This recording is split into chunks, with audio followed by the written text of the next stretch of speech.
Can I welcome members, invited guests and the public, both here and watching on webcast, to today's meeting of the London Assembly's Planning Committee.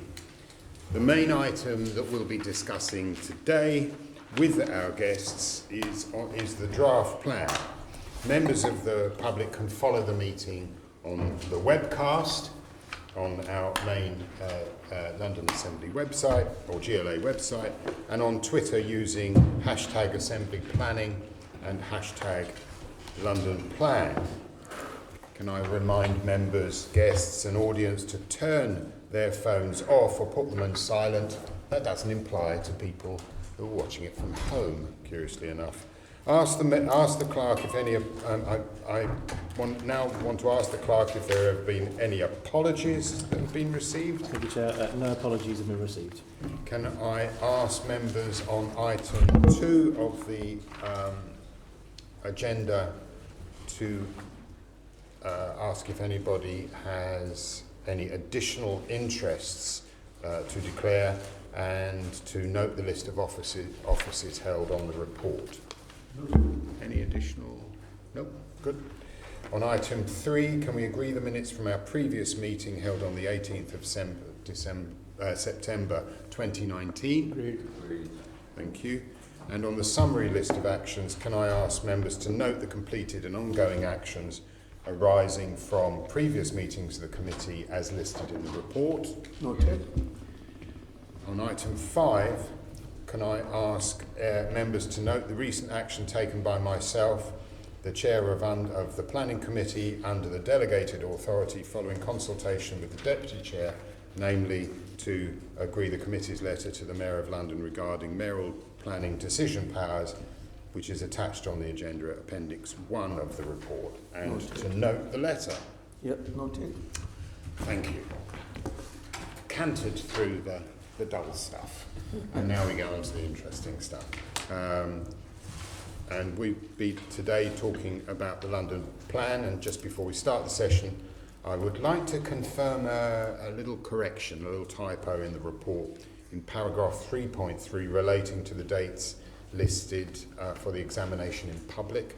This should read 15th of January to 22nd of May 2019. I need that to be put onto the record. So can I now welcome our guests, and it's Jules Pipe, who is the Deputy Mayor for Planning, Regeneration and Skills. You're very welcome. And Jennifer Peters, who is the Strategic Planning Manager for Planning in the Greater London Authority, and Rob McNichol, the Policy Team Leader for the Economy, Culture and Social Infrastructure. That's a hellishly long title. What do you do?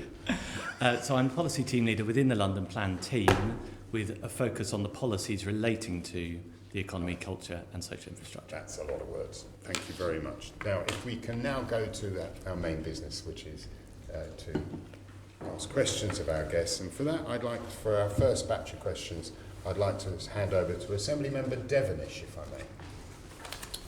Thank you very much.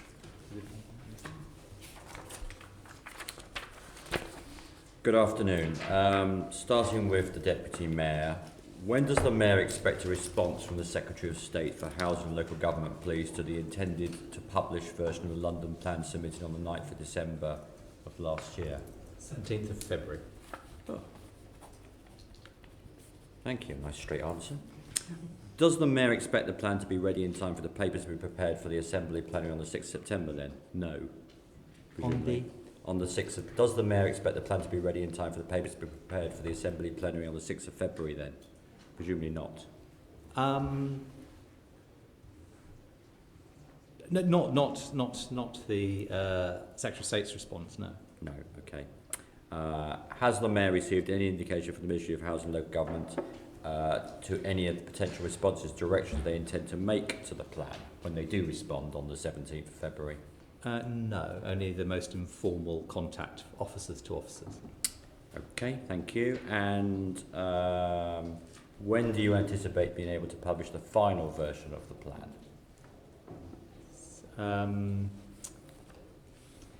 We hope to have it published before the pre-election period, so by the 20th of March. Thank you. Great straight answers today. I'm very impressed. Can I just come in? Carry on like this. Chair, can I just come in? So, if you get the response from the Secretary of State on the 17th of Feb, do you then have to respond to that response? Yes, we have to so if the response comes in on the 17th requiring some changes, we would then have to go back to the Secretary of State confirming that we had made those changes to the plan. So, and that would be, I mean, we're just trying to think in terms of this, the plenaries business.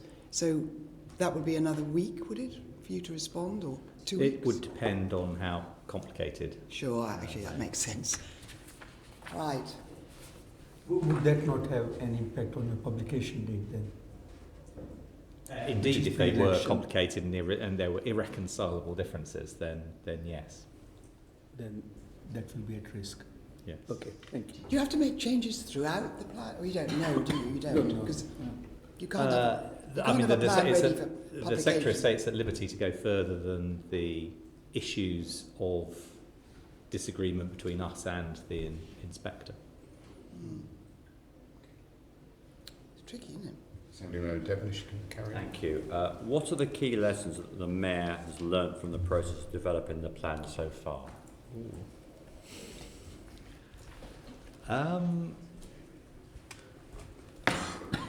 London's facing an awful lot of challenges, and that the competition for land use and the variety of uses that we need to put land to make London a successful city is a very contested space, literally. You knew that already, though. I think we got the evidence, yet more evidence, though, that is the case. I mean, the process really did highlight, the polar opposite views that there are about, the value of greenbelt, the value of industrial land. In the EIP hearings, I mean, a very wide variety of views was heard from what was distilled out of 4,000 different submissions to the plan. You heard views from as wide-ranging as the Mayor should go further to London is full up and therefore we should just be refusing development. So yes, this is very, very contested space. And if we were in a lift together and you're going to give me a private anecdote that's a little bit public now, you've been around a long time in local government. What's the thing that really stuck out for you rather than the generalities that, with respect, you've given us so far in terms of nobody disagrees with what you've said? One thing that you think, oh, I didn't realise that, or we need to do more on this, or we're doing well on that. Perhaps not the latter one. I'm always terrible on those kind of questions because I'll just keep thinking round and round them. I mean, on all these subjects, that they're all contested. Whether it's the value of wharfs, and the whole issue about agent of change and people moving into new accommodation next to wharves and think the wharves should close down, but then how are we going to bring the aggregates in to build homes for anyone else to live in? So the things. The list is endless. If one was going to say, what's a surprise, we could go through almost page by page of the plan, and there could be an anecdote that would illustrate the contest that is at play on a particular issue. So I'm loath to kind of try and highlight one particular thing. I mean, I'm happy to talk round it and tease some out in the thing. I'm not trying to keep anything to myself. I suppose it's a kind of an extensive list of anywhere in the plan one can find. Maybe I'll ask you at future built environment events anyway. How will the Mayor support boroughs to implement the policies contained within the plan? Because we all know it's easy to say it, it's actually difficult to actually do it. And what more can you do on resources for the boroughs? Yes, we do. There's a significant amount of work that we have been doing with the boroughs throughout the creation of the plan to support them in both the way in which they can ready themselves to implement the plan, but also in terms of practical things to do with housing delivery. I'm not sure which of those, or whether perhaps both of those are things that you wanted to discuss. Yes, please. I mean, firstly, by having a robust plan in place that seeks to encourage boroughs themselves to produce their own local plans, and things that we think that need to be put in place to provide for quality decision making, and decision making that is about that is focused on achieving the targets that have been set, is obviously a positive thing. We've been working in partnership with them a great deal around funding opportunities as well through housing and land. So there's any number of projects that we have been working with, such as the small sites, small builders program, whether it's bringing more capacity in through the 80 or so built environment professionals that have been brought into local government in London and the South East through public practice. Jen, do you want to fill in the gaps while I'm finding my extensive list? Yeah, I guess one of the important things that we'll be doing over the next few months, and in fact we've started on it, is developing a range of supplementary planning guidance and other guidance documents to help boroughs deliver the plan. Important on that is something we've already started on, is design guidance on understanding optimising capacities, and that will be a fairly kind of processed piece of guidance that will help boroughs be able to assess sites, understand the best and most suitable kind of range of development to put on those sites. We've done some work on that over the last couple of years with boroughs as well, so they've fed into it, and we've learned from examples where they're already doing that well, so we can roll that out. Also, the team will, once we've got the plan in place, will then move into implementation mode, if you like, and that will include also going out to boroughs, doing training workshops, and listening to boroughs, understanding where they may be uncertain about how to apply a policy, and then we can develop guidance as and when it's needed.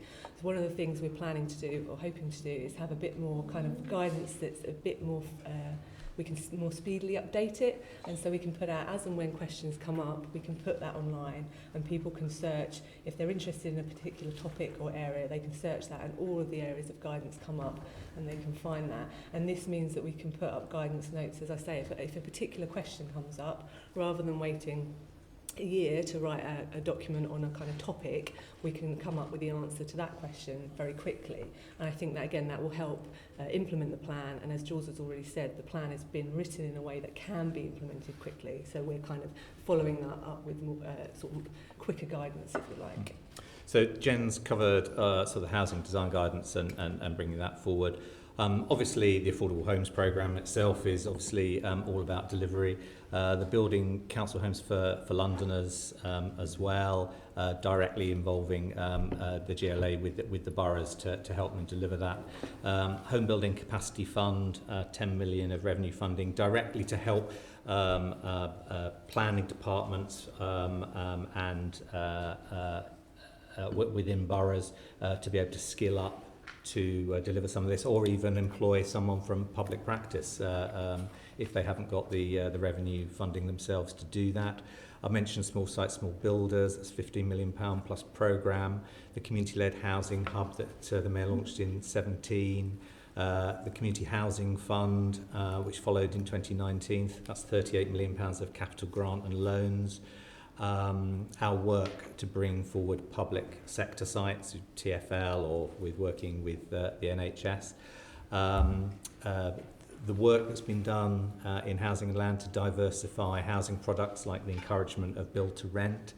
The PRISM tool that is encouraging the modular building and optimising capacity on sites that are using modular building. I've mentioned public practice, and of course there's things like the Mayor's Construction Academy as well, to try and increase the workforce available to deliver some of these projects. So there's a variety of things about that are designed to increase delivery. Thank you very much. I'll leave it there. I know that Next question on the SPGs is my colleague A.M. Shah. Assemblyman Devonish, Can I just- I know just Assemblyman come in on this Gavron one? just wants to come in on the that boroughs. particular. That's really interesting, actually, listening to that whole list of all the different mechanisms, initiatives, funding that you've got for delivery. But I think that it's also important it's really what boroughs are going to be, how they're going to be able to respond to developers in let's assume it's published in March or April, in May. I mean, developers are going to be ready, aren't they? And the design guide will be coming out. They won't have done their open space, their tall buildings, their density frameworks. You know, how could they? Half the boroughs have got, it's good this, half the boroughs have got characterisation, I don't know what you call them, assessments, and some of them got area action plans, but a lot of them aren't really ready for the developers. So how are you going to respond to that? Because this came up a lot at the EIP. The boroughs don't have the planners, the urban designers, the architects, the resources. And by the way, when you're answering that, could you just say how many of the 80, it's great that number, the public practice associates, I think they're called, aren't they, are actually in London boroughs? Of the public practice, I think it's probably about, I'm guessing, but about 65 out of the 80, probably 65 to 70 out of So the 80 that could be or more so. than one per borough. Yes, I mean there are one or two with TfL, but the overwhelming majority, I mean, as I say, around the 70 mark of the 85, 86 that there are with in London? Borough, yeah, or very close to, you know, St Albans, for example. Yes, but we're talking about London boroughs. Yeah. But no, that's good to hear. Yeah. And they go on for more than a year. Which I'm sure that less than a dozen are, say, places like Epping and St Albans around the periphery, and all bar about one, I think, have stayed in the public sector, and again, all bar a handful are either continuing in the same role or in an associated role with the same borough.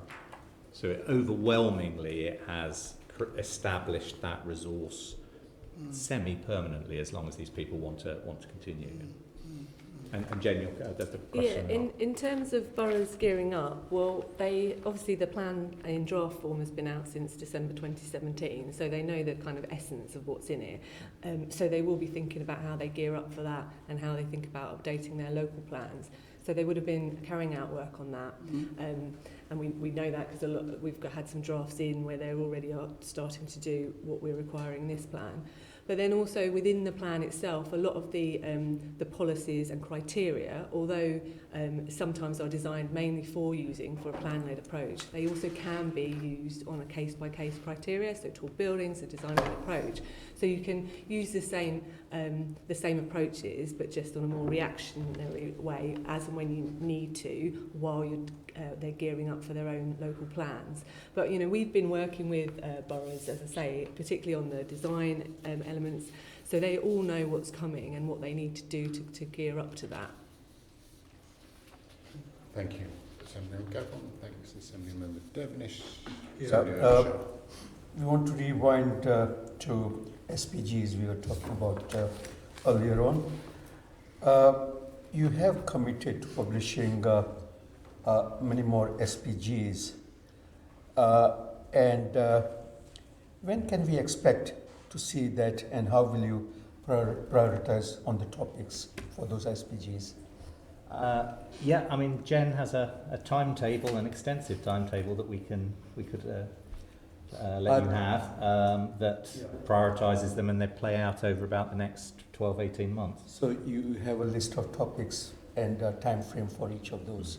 That's brilliant. One question: will the publication of new London plan make the existing SPGs obsolete? What's the legal status? We have to publish a list of ones that are no longer, of existing ones that no longer apply. Do we publish that at the same time we publish the new plan? Yeah, we will do. So obviously the guidance that exists at the moment is hooked off the current plan. So in theory it kind of falls away.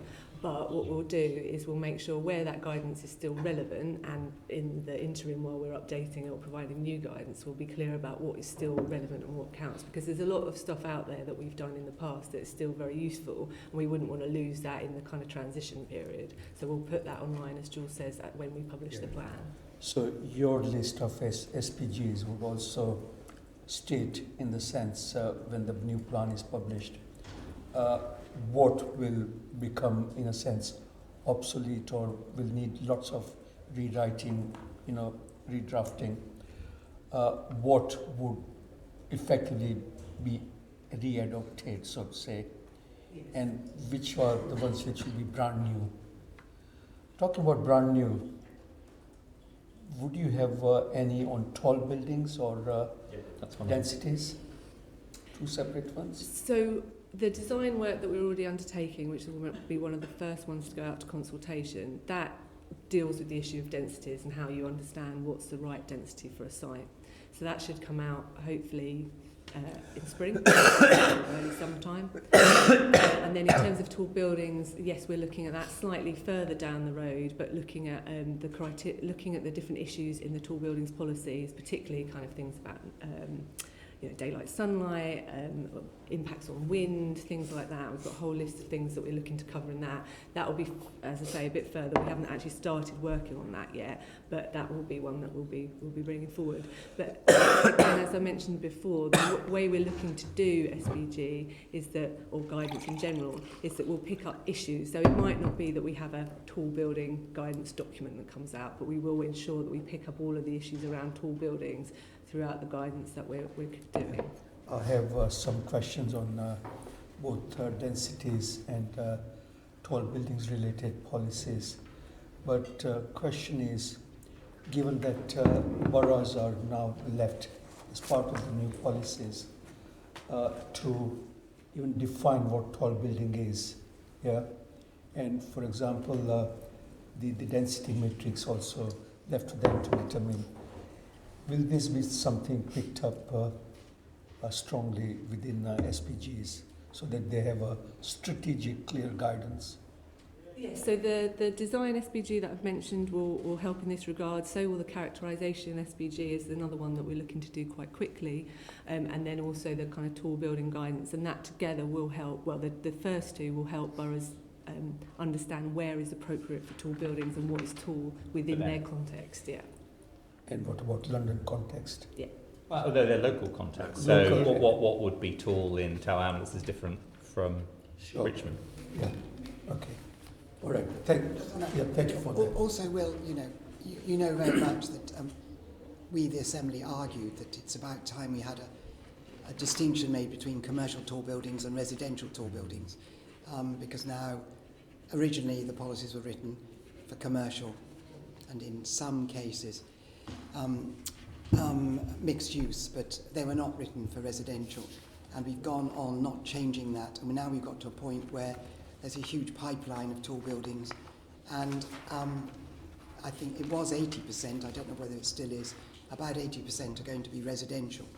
And it's very different designing for residential tall buildings from designing for commercial. And even the location really matters too. So I want to press you on this.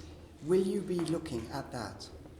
Where there's a difference of things that you have to take into account between the two different uses and whether a tall building for commercial or a tall building for residential is appropriate in a location, then that will be picked up by either the characterisation guidance or the design guidance. And we will be looking at the design of these buildings, because there are huge issues around families and cores and corridors and access. We're looking at that. One of the things that we're doing at the moment, so there's some research going on. So an example is the Good Growth by Design inquiry into child-friendly cities. And we're hoping that some of that research gives us some information about how we design better for children in mind and families. And that will feed into some of our guidance. There's other work going on. So we've got the Social Integration Lab is doing some work specifically with Tower Hamlets at the moment, looking at social cohesion and tall buildings. And we're thinking some of the learning from that is the sort of thing that we might be able to feed into guidance. So at the moment, we're still thinking about exactly what the guidance would look like, but we are looking to pick up those issues. That's encouraging.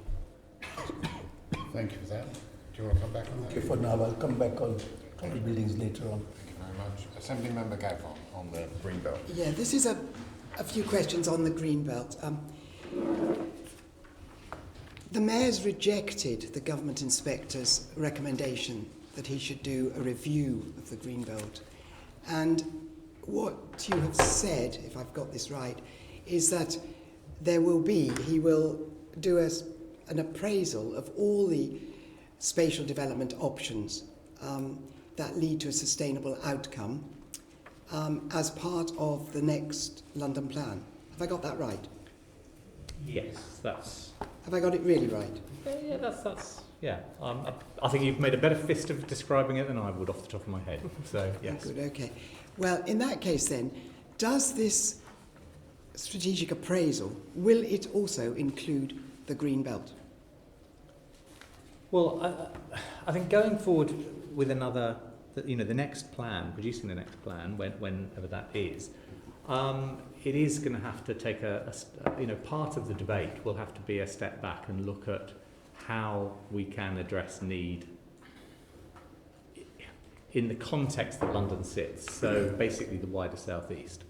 But that's obviously problematic without a regional approach to planning, and we don't have that anymore in this country. Yes, so, and obviously the Mayor's remit only goes as far as the border of the Greater London Authority, as you know.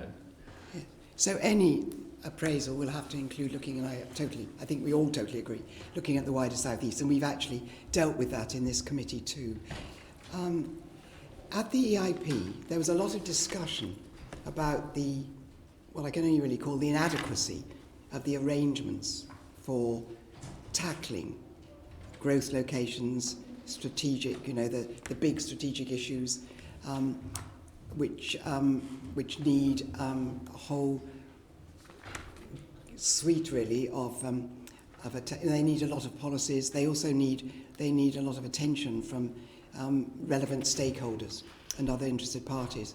Now, it was suggested by the Assembly and by others that what's needed is a shared resource for research and for providing evidence for the growth locations and the associated strategic infrastructure that goes with growth locations. And in fact, as a step towards some form of certainly making the case, and then some form of not just contingent but strategic planning and coordination. Now, we suggested a technical secretariat to undertake that. Now, obviously, that has to include, the Mayor would take leadership, but the government would have to be very supportive of that and possibly be part of it. Are you lobbying for that? Are you thinking about that? It's not something that I am cited on. If your question, if your point is about across the wider southeast, then we are very much engaged with the representative bodies like the East of England grouping of councils, Southeast England. We're engaging with the newly created transport bodies for these areas, like the economic parts of England and the southeastern one and the eastern one. There's a lot of overlap, but they're not necessarily coterminous. Some of these representative bodies, and we're working with individual local authorities. The representative bodies and London councils and the GLA have put a call out to boroughs to meet on a kind of a bilateral basis with London to discuss these issues. So identifying. This isn't necessarily the strategic approach that you're suggesting, but there is a lot of activity in this space about... We're very aware. That was absolutely rehearsed at the IP, the activity, but a lot of it is with willing partners. Exactly. That's exactly what it is. And that isn't... That, yeah. And willing partners... Because without a regional framework, then we haven't really got any leverage or even anything to lead within. There isn't a construct or framework within which we could lead. So instead, it has to be on a willing partners basis. Yes, and they aren't necessarily, in terms of strategy or strategic location, they aren't necessarily the relevant partners. Because always, I mean, a lot of the willing partners are on one-to-one arrangements around waste or something.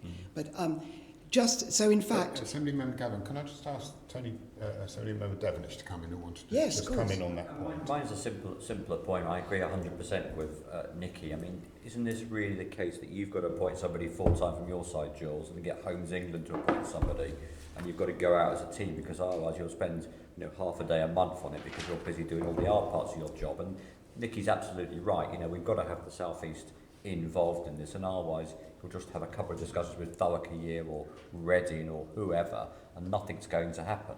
No, there are some dedicated resources within the GLA team that address this very, very issue.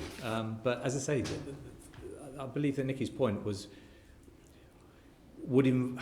really require a governance framework in place that would smack too much of regional planning for this government to be interested. That's not what we were talking about. We were talking about a technical secretariat. I think elements of that effectively exist. Just to come in on that, so we've been working, as you heard at the IP last year, but we've been working with the wider South East on a lot of trying to do joint research, do joint evidence base, and for example, our demography team has done population projections for the whole of England, and that process, even getting some of the organisations that Jules mentioned, so SEEK and East of England Association, signed up to even doing research together is very slow and hard, because there's all that kind of the trust issues about what's London trying to do to the rest of the wider South East. Are we trying to get rid of homes or whatever it is? So we've had to work very carefully with them to do even that work. But we have had some successes, and some of the letters that we've written to government around barriers to housing delivery, we've pulled together information on kind of pipeline information for the whole of the wider South East. But a list of agreed infrastructure projects around which we could all coalesce. Which has been very slow in doing that, and as Jules said, without government's kind of backing, that's the only way we can do it, is through a very much partnership approach, which is slow and is likely to have people that aren't in agreement. So I think the idea about having a dedicated technical resource is a good idea, but we'd still need to be getting those different parties on board, and that conversation is yet to be had, and it wouldn't necessarily be an easy one, even though to a lot of us it seems like a simple solution and would be very useful. It's a very helpful answer, I think, but I think it's something that really needs to be worked on, because I don't understand how you can possibly do a strategic appraisal of all the options, including the wider South East, without that. It'd be very difficult. And I think I think the committee ought to think a bit about this and see if it can't sort of lend some support to the whole cause in a way. Maybe writing to government. Agreed. Yeah? Anyway, just to go on to another question. In the plan, you're very, very robust about protecting the green belt. That's continuing, yes? Yes. Yes. Does that mean that you don't accept that if there's a decision made, say to de-designate under which meets the criteria of the National Planning Policy Framework, you would not? I mean, I'm just trying to find out where you are vis-à-vis the NPPF.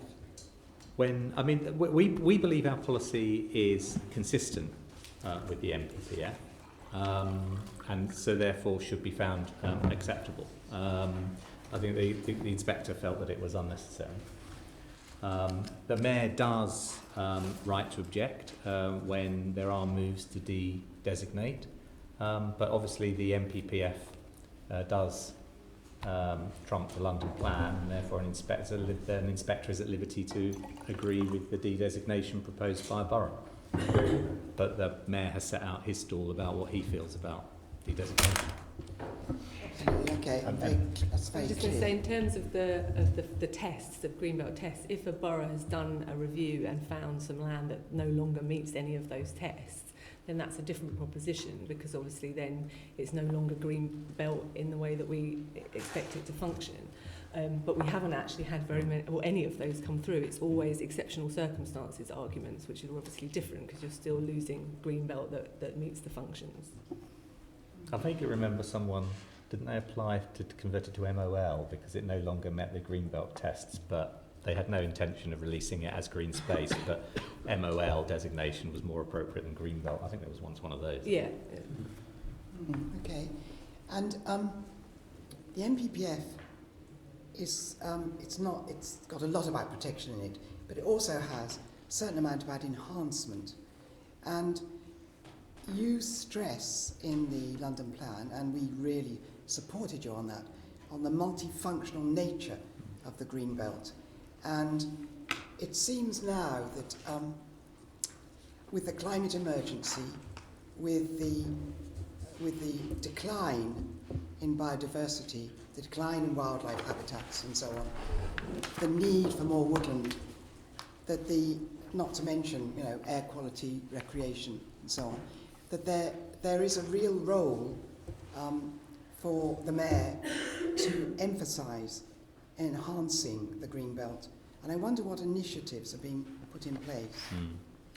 Yeah, I mean, you're absolutely right to highlight the plan's kind of explicit support for the enhancement of the green belt and its multiple uses and benefits for Londoners. But of course, the planning system can't. Whilst it can say what it says, it hasn't got a role in actively encouraging positive uses, because many of the changes that would be welcome and we'd all want to see in the green belt aren't actually don't require planning permission. So the kind of the spatial rules that we would have in the plan aren't necessarily relevant to encouraging those beyond the strong protection and the headline encouragement of policy G2 that supports the enhancement of the green belt. So really it does more fall to sort of environmental stewardship schemes that provide payments to landowners. I mean, those kind of rules and delivery of that is outside the scope of the GLA, but obviously we in principle support those kind of works. But the GLA is working with partners and stakeholders to try and influence those schemes. Sorry, working with? Well, I mean, previously it would have been through the EU, because the EU rules obviously dictate some of how, these land payments, because it amounts to kind of subsidising landowners for particular beneficial uses. I mean, the typical one that would be discussed would be sort of payments to farmers to set land aside that could be used for public use, for example. So the GLA has previously engaged on that and would continue to engage with the government about any new rules that are brought forward for that kind of environmental stewardship. And inevitably there will have to be something that supersedes EU rules around this. About sort of the transition period between Brexit, the Brexit transition period. Obviously, the GLA also works with people like the Woodland Trust and the Forestry Commission as well, and we're actively supporting work in sort of major woodland creation opportunities. Obviously, the Mayor has he's met the ambition of being a park, park city. Achieving park city status, but obviously we want to continue the increasing the green cover and not just green space but wooded space as well. I think the GLA has quite a role here, because a lot of the land, there's an issue about the landowners and bringing them together to do many of the things that you might want to suggest. Yeah. I think it's interesting though, that sort of practically 60% of Greenbelt is actually agricultural land. So this whole kind of EU subsidies point and whatever replaces it has quite a bearing on Greenbelt usage. Yeah, well, the new stewardship changes. Yes, it does. And also, I'm just going to say, in terms of land ownership, between the City of London and a lot of the London boroughs, there's quite a chunk of the green belt that is in public hands. And I think that's where the partnerships have to be struck to do the enhancement, the kinds of things you've just been talking about. Just one last question. What about access from the point of view, I mean, this is within the Mayor's hands, access in terms of making sure that the green belt can be really enjoyed by Londoners in terms of recreation, in terms of cycle routes, roaming rights, pathways, all that. What initiatives are going on there? Maybe I should ask Heidi Alexander, but I mean, just in terms of access, increasing access to the green belt for Londoners. Very important for recreation, well-being, health. Yeah, I mean, public health. All these local authorities have got public health duties. You know. We're highlighting, obviously, as Jules says in the plan, the importance of being able to use the green space is highlighted and use that multifunctional purposes. And we've got work going on things like the All London Green Grid, which we have as a document at the moment, which is all about enhancing green space, making sure that there's that access to it. But as Jules sort of said at the start, a lot of this is beyond planning, and the planning, it's only if a planning application comes in can we do much about that. And your point about land ownership, a lot of the green belt, as you say, is owned by, in public ownership, but it's often the freehold, so it's leased out for agricultural uses, or it is actually kind of parks or woodlands. So obviously on those areas you can do a lot to bring more access, but when it's agricultural land, even if it's in public ownership, there's less you can actually do because they've got tenancies on it. And to date, I mean, a lot of those kind of the payments about the agricultural land are about preventing adverse outcomes rather than promoting positive outcomes and uses. So this is something that the GLA is lobbying on, and more others can lobby on about the government about any new scheme could be far broader about achieving positive outcomes, benefits for Londoners, access, rather than just simply setting aside to prevent more fertiliser and whatever being used on a particular area or whatever, and be less about sort of set aside and more about active uses for Londoners. I think it's a huge asset which we have allowed to decline. We need to think more about it. But thank you for that answer. That's helpful. Thank you. Assembly Member Sharp, would you like to comment? This is in the context of tall buildings and densities. The new policies very clearly put a new and very considerable burden on planning authorities. So the question is something we have touched upon, but I want a bit more comprehensive response. What more intervention can City Hall provide to support boroughs with decisions related to design-led approach on densities and also much significant work that will be required on tall buildings? Yeah, I mean, I think that's because it's I think Jen's best placed to answer that because it's a question about professional capacity and officer capacity within boroughs. Well, it's that which obviously puts enormous sort of burden in terms of financial resources, their ability to have that, and at the same time, obviously there's already support given from GLA at different levels to the borough.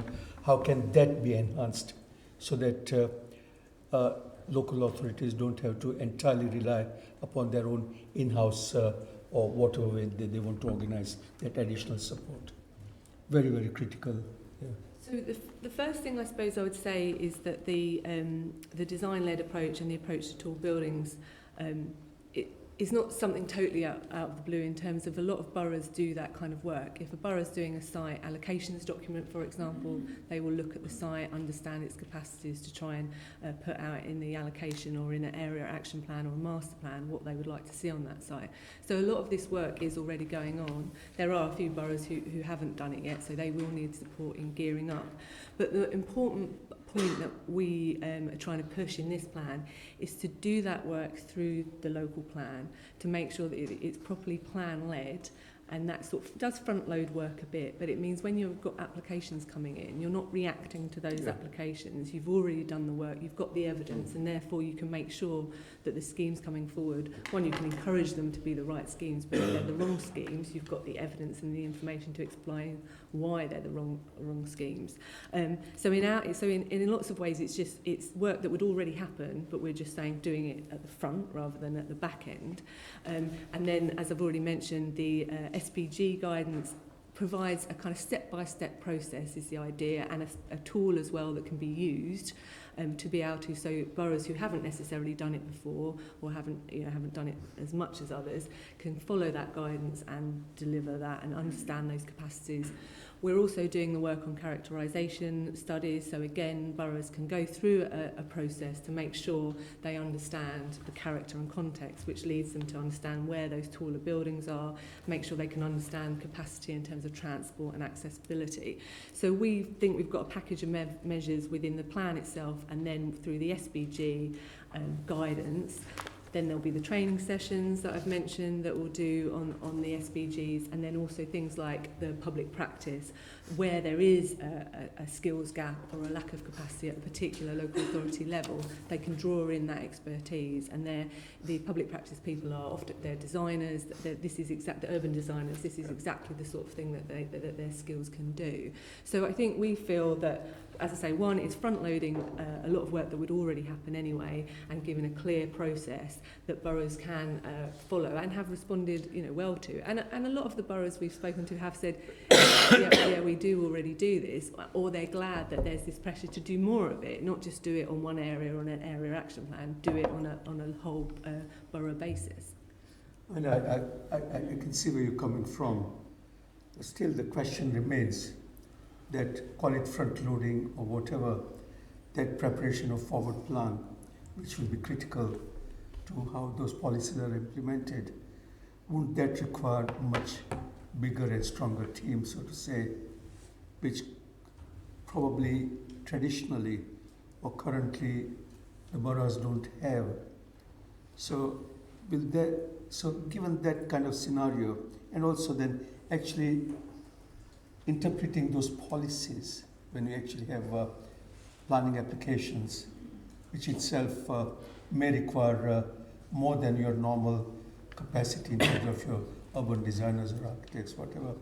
So this is where I have concerns that how will it actually work on the ground? Do you actually see within the GLA or City Hall increasing that capacity so that the boroughs can benefit where you find there are gaps or specific requirements? Is this something we're gearing up to? I don't think that the boroughs, firstly I'd like to say that I don't think the boroughs would require more capacity than they should have, whatever the system. I mean, they are stretched. Very stretched. Many are stretched. Yeah. It's different according to borough. Each borough is different, but many are stretched. And I think the approach that we've brought in with this plan, I don't think it would be wrong to say don't change to what we believe is a better system and a better approach, because at the moment boroughs have depleted resources. Because I think there is an issue, whatever the approach to density in tall buildings and the difference between a design-led approach versus a more numbers-driven approach. I think there is a capacity issue. So regardless of the plan, regardless of the change in approach, City Hall would want to do what it could to help boroughs in their capacity. So, as we mentioned, public practice, the capacity building fund, the homes building capacity fund as well, which is which is one of its prime intentions is to help development teams within boroughs and development management teams within planning departments to bring forward housing. So I think the two things are slightly separate in my mind: the capacity and this particular change in approach. Okay, one last question. Given that the trend is, and it will continue, I'm sure, is to go high for residential buildings, as Nick has already mentioned, talking about tall buildings. What proportion do you reckon of family-sized dwellings those tall buildings will contribute to? Because obviously it has lots of implications, including, you know, the whole sort of family-friendly places, amenities and so on. Plus therefore, you know, how appropriate they will be in those tall buildings. Yeah, I'm sure I had some numbers which I noted down about size of unit size in tall buildings. One of the facts that's quite interesting that we actually trotted out in the EIP, but was around that actually The surveys and satisfaction about. That's another one. That's another one. You can I'll do that. I'll do that. I do the one about Tower Hamlets is obviously delivering a lot of homes. Is one of the biggest deliverers, and they deliver dense development, but they're also delivering a lot of family homes. That's the one. So it shows that it's not impossible to do family housing and dense development. It's not necessarily saying tall buildings, but obviously there are tall buildings over there. It's difficult to know exactly how the proportion that will come through tall buildings, because when we do the strategic housing land availability assessment, and that's based on a kind of assumptions around density, it's not necessarily assuming the form of that density, so it won't necessarily be tall buildings or not. And one of the points I was going to make was about the satisfaction thing, and the survey showed that that there was a great deal of positivity about from people living in taller buildings, including families, which was counter to what the assumptions are. People live in them as a last resort, but I think yes. But there's but what it comes down to whether someone thinks it's a positive experience or not, regardless of the family or not, is the quality of design, both inside but also outside, at ground floor level, and also the issue about, say, play space. The new plan requires 10 square metres of play space per child that is expected to live in a development. So going forward,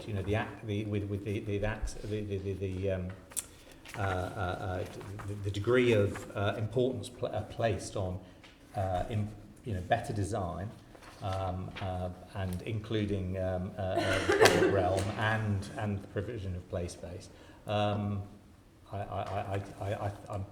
If it's being suggested that they're not suitable places for families to live, I don't think the evidence is trying to get scale rather than the design. Yeah. But I'm at the risk of pinching questions from family-sized dwelling section, so I'll stop here. Assembly Member Shah, actually your last statement generated a lot of interest. Assembly Member Devonish. Mine's a very quick one.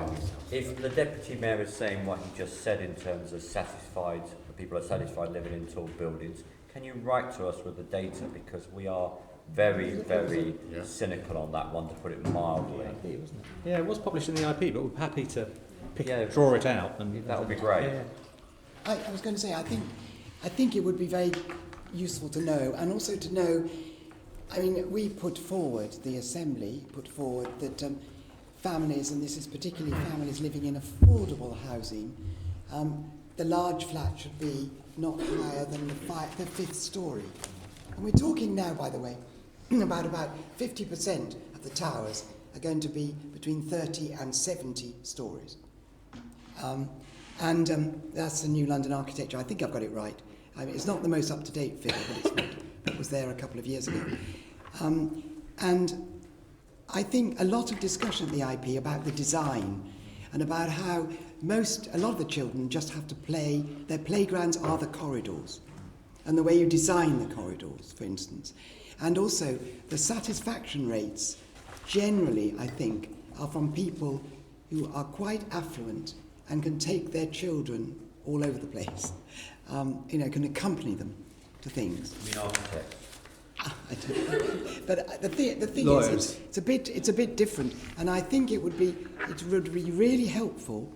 I think we might be looking at this in a later investigation, but to look at the post-occupancy surveys, which are rarely done, but have just been done in Tower Hamlets, who do have a lot of family housing in high-rise, and to just find out really what people's experience is, because we need to know, because it would then inform us about how to go forward. Anyway.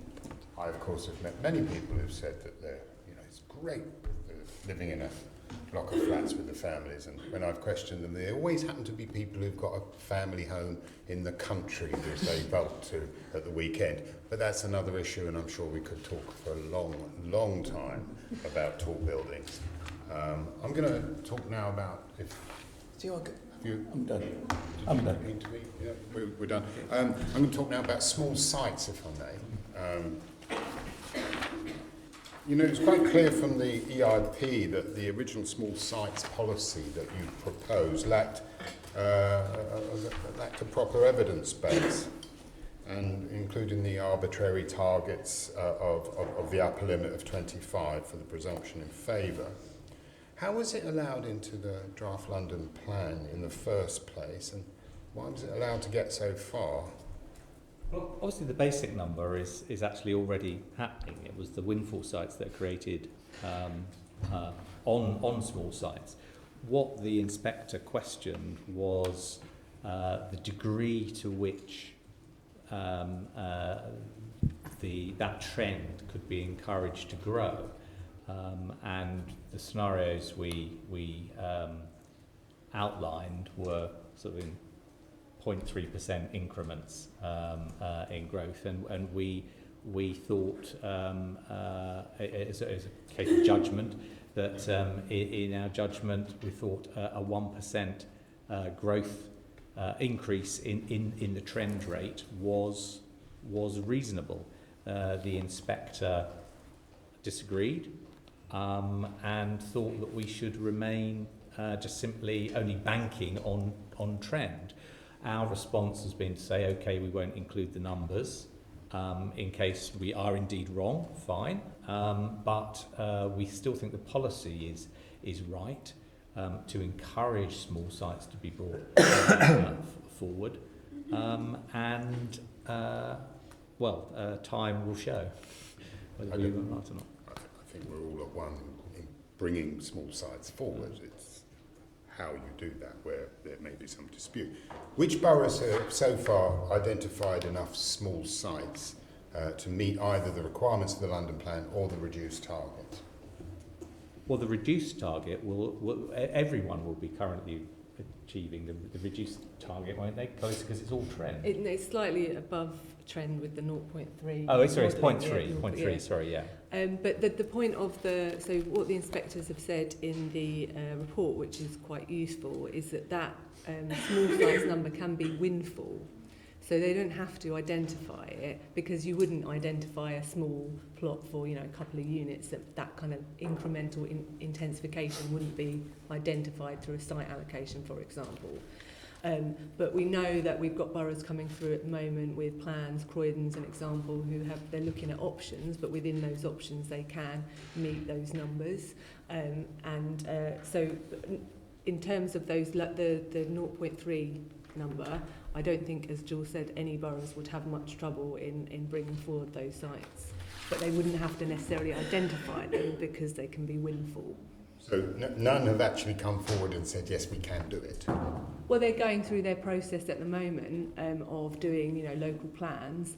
I imagine that most boroughs, especially outer London boroughs who had much higher targets in the draft plan, are quite pleased with the targets now on small sites in the intend to publish version, because they will feel that they're much more deliverable. And in fact, the 0.3% rate that the inspectors went for was actually discussed and brought up by some boroughs in the room at the EIP, and the West London Alliance work also kind of moves to that. It sort of suggests that that's about the right amount. So I guess that's why the inspectors went with that, because they felt there was the evidence to get to that level. Or at least the support in the room. Yeah, support in the room for that, for that level. What can be done Do you think to mitigate the lower demand for smaller sites in outer London? Well, I guess going back to your first question about the small sites approach, one of the difficulties I felt actually at the EIP about the kind of back and forth on the argument is that if you're only ever relying on trend or what's happened before, you could never do anything different. And our point was, what we're trying to do is something quite different to bring forward more small sites. So one of the things that we're trying to do through still encouraging it in the policy and putting those targets as minimums and through the SBG work is trying to understand what are those barriers for sites coming forward. So some of it might be viability, but some of it is policies which indirectly impact the likelihood of small sites coming forward. And other things is around having, which was an argument we made at the time, having the kind of positive attitude to small sites. So applicants won't be coming forward in a lot of boroughs at the moment because they know they just won't get permission. Whereas if you change that and say, well, actually, if you come forward with a well-designed scheme, this is the sort of thing we'd like to see, then we believe, and I still believe, that you will get more people coming forward on those sites because the development opportunities in outer London are becoming more and more viable and more attractive because you can deliver a bigger range of units, if you like, so bigger units, ones still with gardens, even when you're intensifying. You've now accepted the recommendation of the inspector. Are you speaking there after you've accepted those recommendations? You know, has your reply been as that, or is your reply been about what was previously in the plan in terms of bringing more sites forward? I think it's for both. So bringing more sites forward, that's why we've put those targets as minimums. But to get up to the targets in the plan, which is still at 52, we'll need more small sites coming forward than we have in the past. But also to see if there are more opportunities than that to meet more need, then we're looking at how we can overcome those barriers to deliver, good developments in those sort of areas. What can the Mayor do to protect non-designated green spaces such as gardens, play areas and community amenity spaces for development under the small sites policy? Well, shall I go? You're going I'm obsessed with small sites. Under the policy, so obviously all of the plan policies apply, even to small sites. So any protections that exist if it's a small site or not. And then in terms of, we've got a line in the supporting text around making sure that you replace green cover for minor applications. If it's bigger than 10 units or 10 units or more, then the urban green factor and all the green policies apply. And in terms of social infrastructure space, that's protected by the policies elsewhere in the plan. And wouldn't it be a better focus of the small sites policy to focus on genuinely redundant small sites, so disused land, empty garages, that kind of thing, rather than on family homes and back gardens? That's all in there. Yeah. That's all in there. This is all in addition, and except I wouldn't characterise it as sort of homes on back gardens. That does give rise to the idea that a home will, in a street, regular sort of street pattern, and then someone kind of just dumps a whole house in somebody's back garden. So you come out to your back garden and you're just next to some house that's sprung up all on the back garden. I mean, I think that's a view that would tend to put people off such a policy, understandably so. I mean, in my mind, I think of it as the most welcome kind of small site would be the one at the end of the street that was the garage, the couple of garages at the end, or 10 garages. And instead of someone wanting to put 2 semi-detached houses on it with parking for 4 cars outside each, we would see a 3-storey mansion block with 16 flats in, and a stroke would be quadrupling what that site is delivering for housing for Londoners.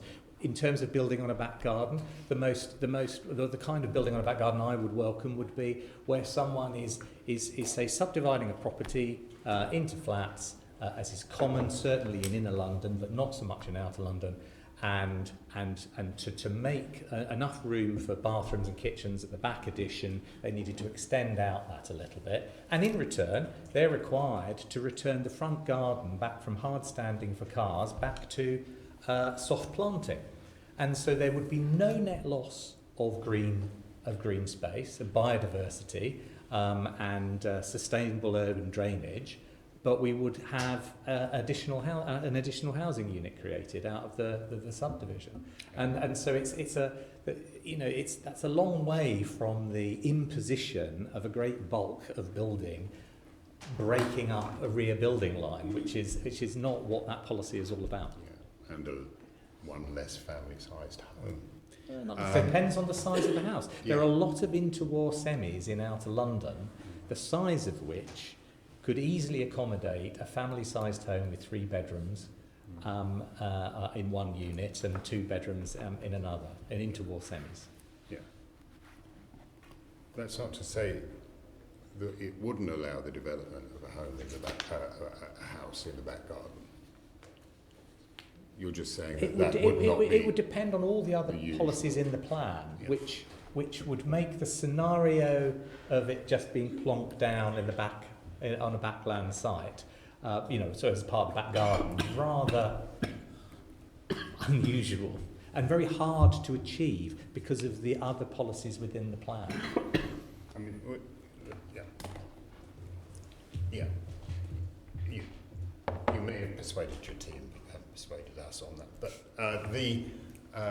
with regard to industrial land, we'll be talking about industrial land policies later, but does the small sites policy also protect non-designated industrial land from residential development or conversion? Those small, non-designated. Yeah, those small bits of industrial land that are very important to jobs. It doesn't protect them in the sense that it preserves them in aspect, but it does require them to maintain an industrial use, say underneath housing, a housing development. Sometimes, yeah. That was a change, wasn't it, in the plan?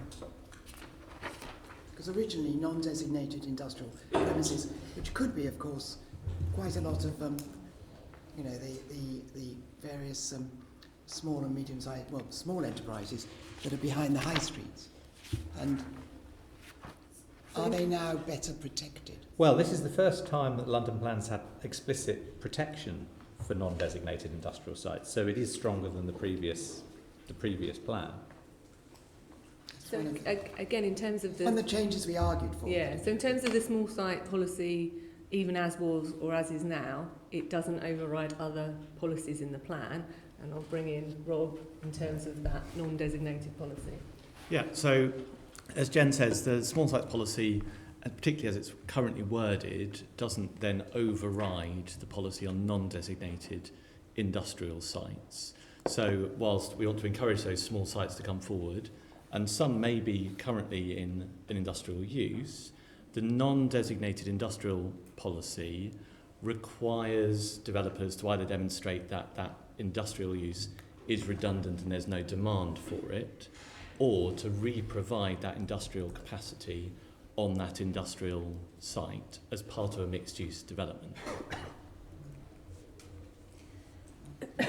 Certain things, of course, can't coexist with housing. Certain industrial processes can't coexist with housing. Well, that's why we wouldn't mix them with strategic industrial land where those heavier uses are located. But if someone is, sort of small maker space that's more typical in light industrial units, it's no worse than many instances where people are living side by side with all sorts of uses within London. I'm tempted to use an anecdote. How much time we got? I will. So in Hackney, where I used to live, we had nice little areas opposite us of small industrial areas, non-designated small industrial areas. And you had, remarkably in Hackney, you had a blacksmith in there of all things, and various other things, dry cleaners, makers, food processing, all sorts of things. Then, of course, Notting Hill Housing Trust came along and decided to build, buy the land, build on top of it, persuaded the local planning committee that they would re-provide industrial stuff. Of course, you can't provide that, and all you had then was retail outlets at the bottom, not real, makers. Yeah. So that's what we worry about, and I know we share that across the committee about those little areas of economic activity which are being sort of pushed out of our urban areas because of the pressure of housing, which we absolutely understand. Yeah. And I would agree that historically that kind of encouragement to re-provide, along with the insistence of the correct insistence that ground floors should be activated, shouldn't be residential, but then the inappropriate thing was put on the ground floor. 9 times out of 10, it's simply that the ceiling heights are too low for it to be anything other than an estate agent's or whatever. So I agree, and so that's why there are policies to encourage the right kind of spaces on the ground floor, and we've got any number of applications in the last 6 months or so where what is being proposed on the ground floor is a long way from a 2 metre high estate agent's office on a ground floor, and saying that because obviously people often are keen to bring forward B1A instead and say look at our industrial space, but actually no, we want B1C, and that fight is often had, and I think the plan has policies to encourage that, bringing forward a true B1C underneath and as part of developments, and I say not just underneath but side by side as well on larger areas. Yeah. All those little industrial areas around the high streets, and the Economy Committee recently discussed that. And half the jobs in outer London are provided near the high street.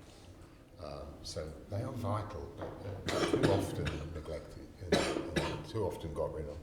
That's the view of the committee. I think the reason we're pushing this is because, because the government's permitted development rights, which we've so far been totally unsuccessful in getting rid of, are now moving on to this onto light industry. So, and also not just conversion, but redevelopment. It looks like. Well, I entirely agree with you about not liking the government's PDL policy,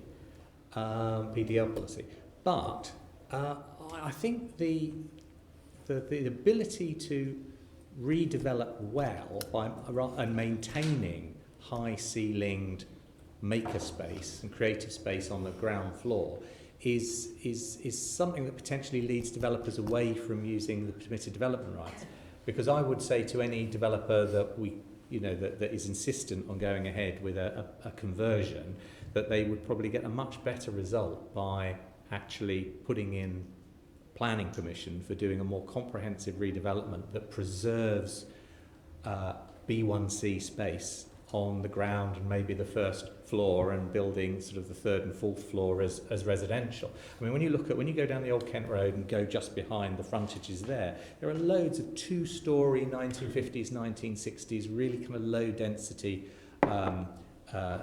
B1C space that you could see if that was replicated in a modern building with residential above, because it's the Old Kent Road, Zone 2, it's almost walking distance to the centre of London.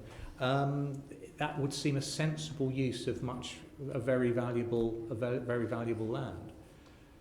But the danger is that it could just get flipped to very shabby residential, or someone making the case for sweeping it all away and building purely residential. And we wouldn't want to see either of those scenarios. The mayor, what can the mayor do on small sites? We know that many of the larger developers are particularly disinterested in small sites. It's a bit of a headache for them. What can the mayor do to address the slowdown in the growth of small and medium enterprises in the construction industry, which has carried on for some years now?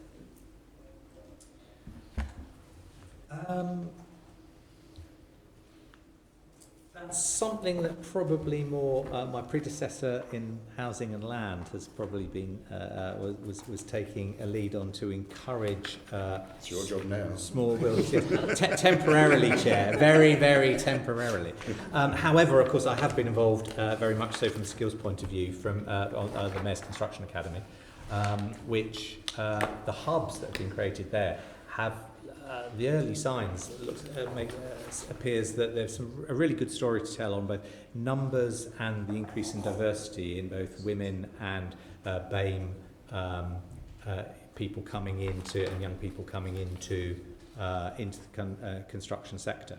So that can only be a good thing in terms of re-energising the sector. I have to say that the economics of small builders is not something that I am particularly focused on in my role. Partly, though, going back to small sites policy, part of that was trying to encourage, and it still is, trying to encourage those players back into the market or new ones into the market, and actually for setting out clarity at both the London level but also at the local level about what kind of development would be acceptable takes away some of that risk. So bringing forward some of those sites that boroughs are saying, yep, where they can allocate small sites or do design codes about what they would be happy to see, then allows, as I say, reduces some of that risk. And there's also the small sites, small builders programme, which is about TfL land and trying to apportion smaller sites and putting those out to smaller builders to try and bring them forward as well. So I think in combination we are trying to build up that sector, because as you say, they have sort of disappeared, and we need them to gear up to build out more homes. And I think there are about 11 borough projects that have come through that as well, where this is the one where they're de-risked and put on the website and marketed to small builders. Chair, can I just come in there? Of course. Could you write to us on that, though? Because I think we're all a bit cynical, because I think you're right, the last comment you just made, the boroughs are leading that, they're packaging them up, and they are leading that because the free market isn't interested, because they're not easy projects to actually make successful. So, you know, what James was doing, it'd be good to have an update on where he's got to and also where TfL have got to. And perhaps they can compare notes, because I think it's a bit disjointed. I think over the last year it was only TfL sites, but I think now we've got about, as I say, about 11 borough projects in there. But it is all about de-risking, because previously the boroughs would just want to, it's too small to be part of an estate, it's not a regen project. So they just sell, whereas it's far better if it's de-risked and planned. Yeah. If you could undertake to write to us with those, I'd appreciate that. Thank you. How does the Mayor reconcile the fact that his stated aims with regards to the small sites are lower than the small sites target figures? Sorry, Chair. How? The can you give me some assistance?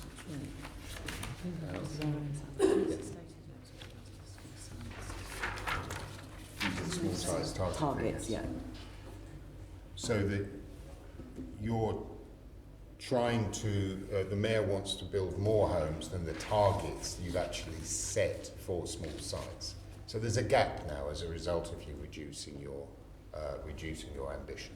Yes. So we're saying that was the small sites target, the 10-year target is a minimum, is what we've said. So we welcome and would encourage overachievement of that.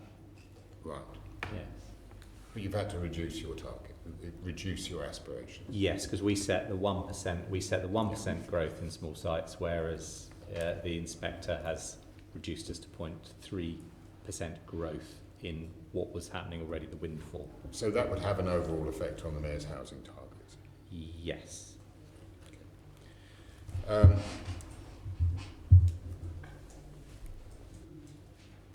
The committee recently investigated neighbourhood planning and found that in many cases it's been a good way to identify small sites at a very granular level. And the close involvement of the community in that process often means that they're more willing to accept higher densities.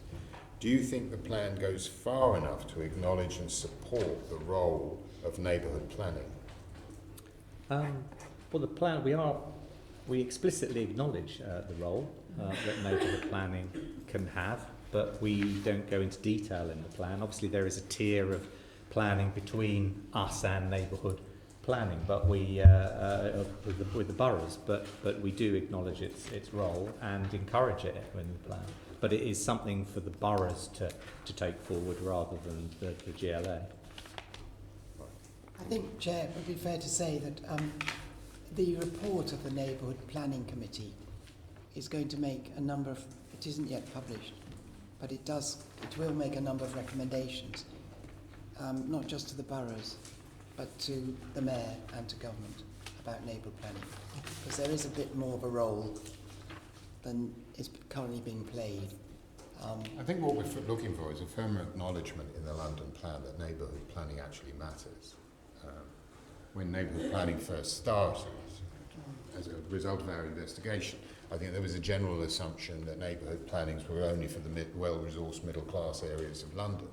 Actually, our investigation shows that that's not the case, that actually neighbourhood planning is quite widespread in London. And in areas of change. And it predominantly in areas of change. So an acknowledgement in the London plan of the role of neighbourhood planning would be encouraging and may also guide people in the future as to the importance of those neighbourhood plan recommendations. I'll be interested to see when you bring the report forward about the specific suggestions, but on your headline request, we think it's there. I think we just want to bring up the acknowledgement and the wording in the plan. But we feel that You feel that you're there with it? we're there with acknowledgement. It's there. Right. To be fair, it is there as a headline point. I think we're looking at more recognition, more support, more leadership from the Mayor in areas of strategic regeneration, where you are really looking at some of those are the most deprived areas too, where they would benefit from more resourcing and more acknowledgement that what is actually written in the plan, that the experience and the knowledge of communities is a huge asset. The neighbourhood planning forums can be great partners in producing the kind of development that actually all Londoners are looking for. Just in terms of the kind of broader community aspect, that was one of the changes that we made as part of the further suggested changes to the Good Growth 1 objective now, to be very clear about the role of communities, because that was something that had come up that they didn't feel that came through properly in the plan. It was part of the supporting text, but putting it in that objective makes that a lot clearer. And also we have been clear in the introduction about this plan is for neighbourhood forums as well. It should feed into neighbourhood plans, and that the resources that we put out in terms of SVG will be relevant for those forums as well. Yes, and just to add to that, we've also, it was well argued at the by community groups as well. You've also amended SD10. Yeah. And it's in a way, I think that's going to be very helpful in terms of the Mayor's role in neighbourhood planning. Yeah. I mean, where there are areas of change, yeah, as again, well as where there isn't neighbourhood planning, and where there's areas of change in areas of strategic regeneration. Absolutely, it highlights the importance of working with the community a lot more than it did before. As you say, that came up a lot in the discussion. Do you think the small sites policy will make it easier for decision makers going forward? When we've published the housing design guide with the section on small sites, which is basically it'll be an online toolkit for people to work with. Yes, I think it will be easy. Thank you. Let's move on to the next section, which I'm envious of because I wanted to ask these questions. But we're going to hand those over to Tom Cox. I'm sure you'll come in. I'm sure. Yes. Hello, yes. So moving on to family-sized housing, and I'm going to start actually with the size mix scenarios. Do you not think it's confusing providing 3 different scenarios in the plan? So obviously we did the strategic housing market assessment in 2017, which fed into the London plan, and that had a kind of one scenario which was used as, if you like, the main scenario, and then another scenario, and then through the discussions and the debates at the EIP, we obviously brought in the third scenario as well. So what we've done is we've referred to those 3 scenarios, or the SMART addendum in the policy itself, and put those 3 scenarios in the addendum to the SMART. And what we're trying to set out there is that it is about the assumptions that you make, and those assumptions will be more appropriate or less appropriate depending on the other evidence that you've got at the local level. So we feel that they're all useful to understand those nuances, and so that's why we've sort of, through the process of the EIP, got to those 3 scenarios that, as I say, can all be drawn upon. And another change that we made during the EIP was to be very clear that if local information exists, which is where you get a much better feel for actual size mix needs, that's the information that should be used. A London-wide figure is just not nuanced enough for those local decisions. And in the I guess the question now is, well, why put it in at all if it's not that relevant locally, and then you've got 3 different scenarios which may be confusing? Well, it provides that overall understanding of a strategic wide need and that size mix, and it is useful to have the understanding of the size mix, and I think it's useful to understand how those different assumptions changed that mix to know what it is that you're looking at.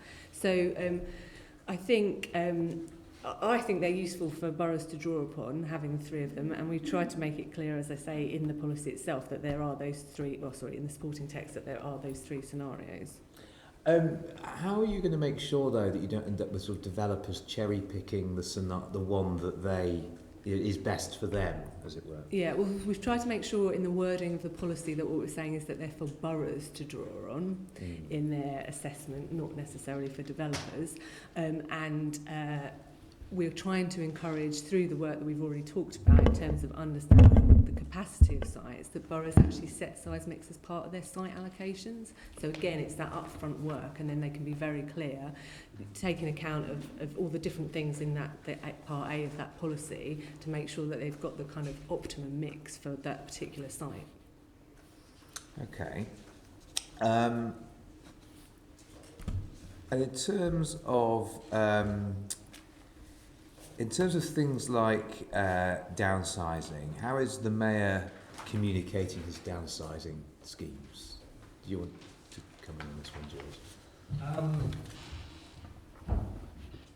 To be honest, I'm not aware of the downsizing schemes Well, there's things like seaside and country homes. homes. They've been long-standing. Yeah, the mayor hasn't long-standing, introduced any specific ones. Yeah. But I mean, we're not assuming that there's going to be any sort of active promotion of people to downsize. The basis of the policy was, or the assumption was that over a period of time, I think something like 25 years, within 25 years, on average, people will have moved at least once. And so there was this opportunity that there would be over time, a kind of a greater match of household size to dwelling size. So it didn't seem an unreasonable assumption to make in that in the scenario that didn't gain great favour. Yes. Well, I mean, I think it assumed that private renters, for example, no one would have a spare room, when we know that people do have spare rooms in the private rented sector, and probably will continue to. Yeah. Actually, I do have one more question on specifically on the size mix with Jen. We talked earlier about SPGs. Are you planning to do anything on size mix and bring forward an SPG or include it in an SPG? It's not something on our list, to be honest, about size mix, because we think that policy sets out what needs to be taken into account. But if there is guidance with this new way of doing guidance, we can pick that up if we find that it's necessary. One of the things that we could do in terms of the strategic housing market assessment document itself is update the executive summary, because I know there was some concern that people going to the SHMAR and if they're just reading the exec summary, wouldn't know the existence of the 3 scenarios. Right. So we can update that to make that clearer, which again will help local authorities. But generally, local authorities, you know, they've got, they're well used to understanding the size mix at a local level. You know, they have their housing register, they have their own information to do that. So it's not something that we've had a lot of call from local authorities to do guidance on. But as I say, we keep listening and see what boroughs want from us. I know it's been in the past. I think this is from 2004, 2005, when the GLA issued supplementary planning guidance, which related to size mix. So it might be something to consider. Mm-hmm. Yes, Don't of course. mind, just specifically on the downsizing. So, you're saying there's no specific downsizing scheme, and yet one of the Well, no pressure. I mean, the mayor's not promoting the main scenario over the other two. It was based on the assumption that increasingly, renters won't want more space than they need, and certainly in with the situation with housing benefit, that's obviously a strong discouragement to people to be able to have more bedroom space, for example, than they absolutely require. So over time there would be this downward pressure on under occupation. But without a scheme or encouragement, how does that address the problem that we have, severe problem in London that we have of overcrowding? And I often hear the argument proposed that if you build 1 and 2 bedroom flats, that they're an incentive, they are attractive to people who may want to downsize. People don't do that automatically. They typically do it when there's a scheme in place to allow them to do it. But you're saying that there's no specific scheme by the mayor to encourage such downsizing. That's right. Yeah, I think there's sort of 2 issues there. So we do, from research that we've done, particularly for older people who may look to downsize, is that there isn't the right type of development out there at the moment. But as you build more 1 and 2s of the right size, which our standards should ensure are delivered, then they'll be more likely to want to downsize and make sure that they're in the right place, because our research shows that you're going to want to stay in the community that you're in, so the more you can build, around where people live at the moment, the better. In terms of the overcrowding point, I suppose one of the reasons that draws more onto an affordability point. A lot of families are overcrowded, as we found in the Schmar, because they can't afford a property that's of the right size, and that's about delivering the right, or any property, but that's about delivering the right size property and the right price property. They're not overcrowded because a bigger property doesn't exist, it's because they can't afford that property. And it's often about delivering the right affordable homes. And a number of people as well who would probably be perfectly happy in 1s and 2s, but they're sharing in, 3 couples sharing a 3-bed house. Yeah, and that can free up those family homes. Evidence I've seen doesn't support that. Assembly Member Gavin. No, I was just thinking the social rented, the low-cost housing, is in 2 of the scenarios, is suggesting that 70%, 69, 70% should be 1 bed. Now, 1 bed, and having gone round quite a lot of schemes where older people have downsized or wanting to downsize, I'm not talking about really older people, it just doesn't work for them, because they would need a carer or their grandchildren or somebody or stuff. One person said to me, it's for my stuff. It's just that this idea that people are a couple who then may have a kid, but, before they have the kid, they're in a 1-bed flat. And this is what we're allocating in the affordable housing sector. Or a couple with 2 kids can't have more than an extra one bedroom, 2 bedrooms between them. It somehow is bound to breed overcrowding, and we've been operating on this kind of system, actually. And what we've got is a household survey, English household survey, which came out last January, so a year ago, I think it was, saying that we have now unprecedented. They've beaten the records for overcrowding in 1 and 2 bed homes in both sectors, private and public. So we just have to start thinking about family housing. And what I think what you were alluding to, because I was around then, the 2005 guidance, it wasn't guidance, not policy, gave a target for family housing in social rented properties. And I'm just thinking now that maybe if you're going to update we've got a housing SPG at the moment, haven't we? You've produced a new one. Let me just get this right. You've produced a new one which is about the Affordability and viability. Yeah, that one. Yeah. The affordability and viability one. But you've still got the current, am I right about this? The current housing strategy is still live? There's a housing strategy, but there's also, there's a housing SPG from 2016, which still I mean exists. housing SPG, don't I? It still exists, yeah. Sorry, I'm saying housing strategy. I mean housing SPG. Yeah. The guidance. Yeah. That's, are you planning either to do a new one or to update it? With that, it will depend on what elements of it are needed as guidance. So that's partly, so we'll pick up the specific parts of it. We won't update that document as such, but we'll pick up any specific guidance in it that's needed, because there's a lot in that that's actually very repetitive of policy rather than actually providing anything new. But in terms of your point about low-cost rent, obviously we've been very clear in the policy ever since the start, even with the changes, that what we want local authorities to do is understand their need for low-cost rent and plan for that need in terms of, so if that's a lot of family homes, then that's what they need to be doing. The issue, one of the issues that you raise about that kind of what people are allocated is not a policy that sits with the mayor. It's not what? It's not a policy that can sit with the mayor. Allocation policies are local authority policies, but they're obviously dictated very heavily by the fact of the bedroom tax, which means that people won't be put in properties that, that they can grow into. They'll be put in properties that are suitable for their need at that time. And that's a much broader issue than the plan or the mayor can deal with. Just one minute. I'm sorry we've driven a coach and horses through your set of questions, Assemblymember Copley, but we know how much the Assembly cares about this issue. Assemblymember Devonish, if you could come in. I mean, I'll be very brief. I've got a few. I think you've got more.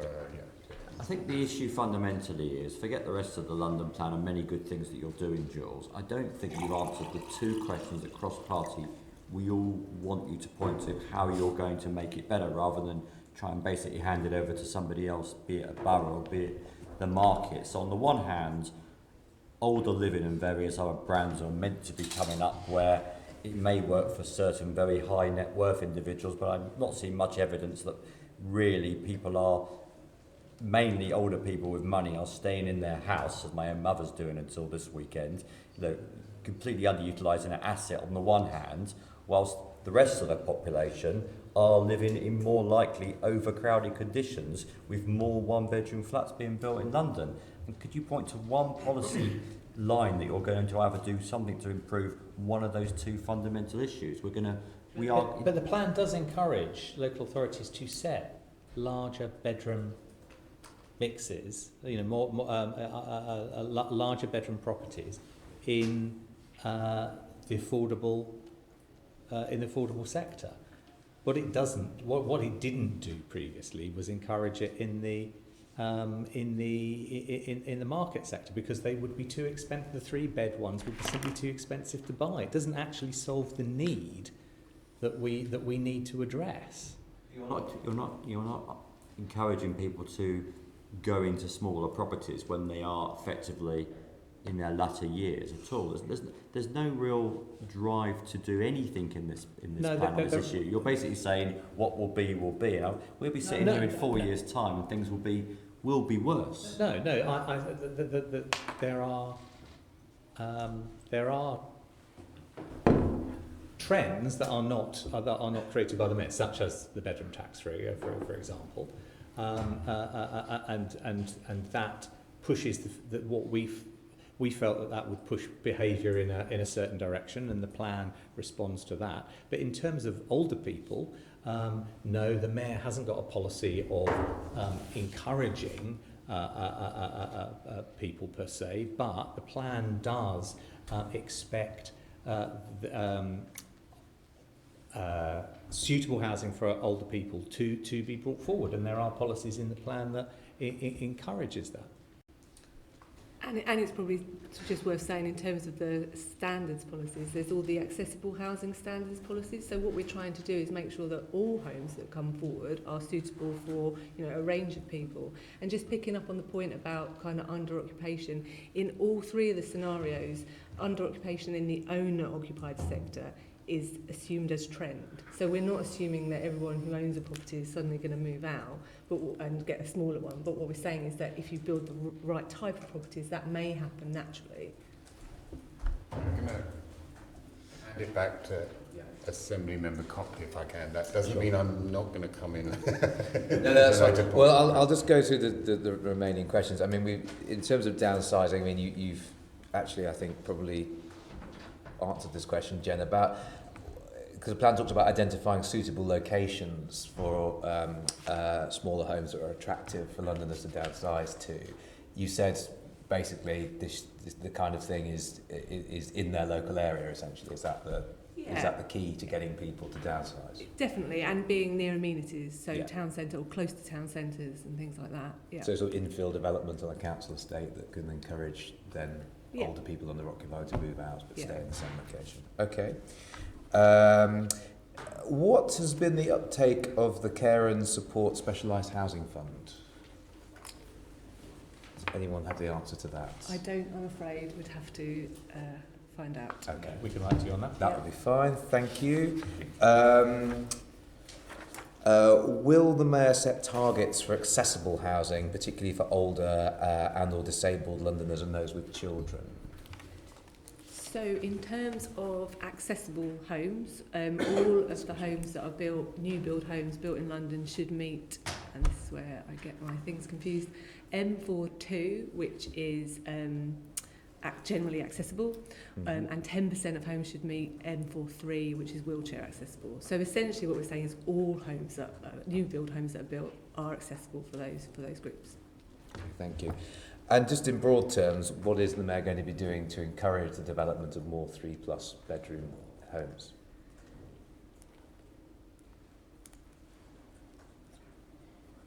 I mean, in terms of the low-cost rented sector, I think the plan does that through being clear about the strategic need for larger low-cost rented housing, but also being clear that what we want is boroughs to set very clear requirements for that, and then through this site allocation approach, understand where that would be. And in terms of the site allocations, again, that can help understand where the kind of market larger units could go. But the focus is more on the affordable, the low-cost rented family homes and making sure we deliver those. Okay, thank you. Can I just say, that means then that the third scenario, which is the one that's based on, not based on hypothetical assumptions about how people might behave, but is based on trend and on evidence base,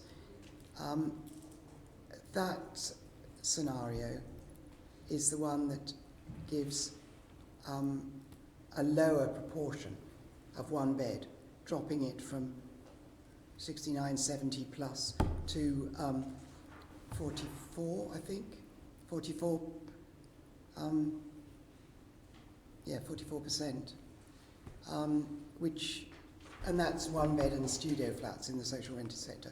So what you're saying is you will be encouraging that scenario then, because that's the one that has, I'm not sure what the breakdown is between 2-bed and 3-bed, but certainly it has far fewer, it's 44%, it's nearly half.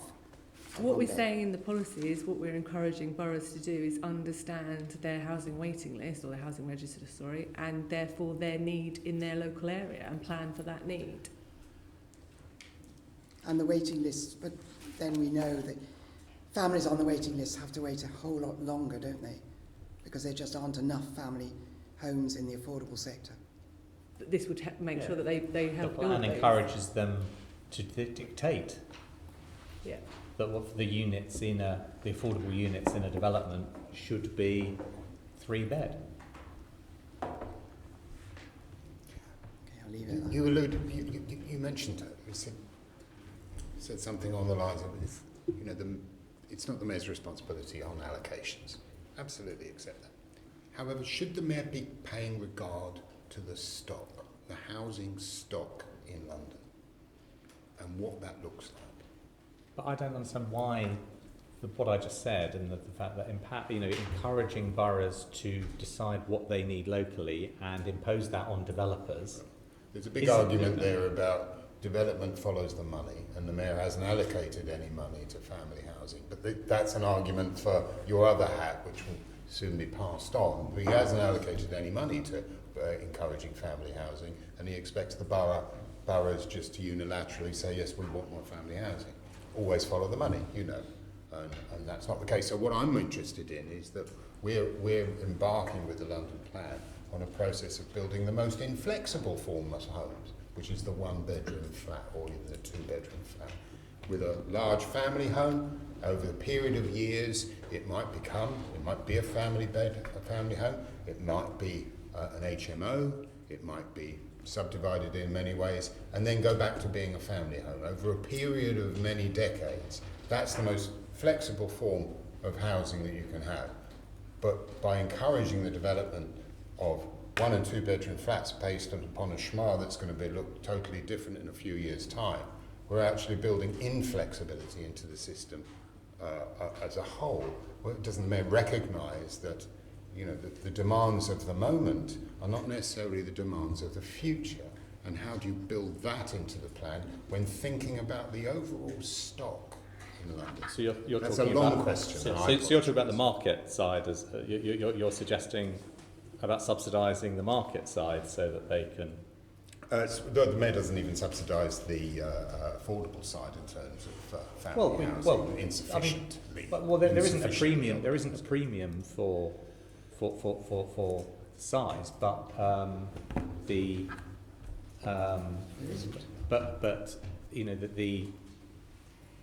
obviously the mayor has an affordable homes, a significant affordable homes programme, the largest I think that has ever been run from City Hall, and that clearly is, as I say, I come back to that. If the need locally is for affordable homes, then in a development, then the borough in negotiating the affordable homes from a particular development, we work in the percentages of habitable rooms. How those habitable rooms are dispersed across how many units is a negotiation for the borough and the developer.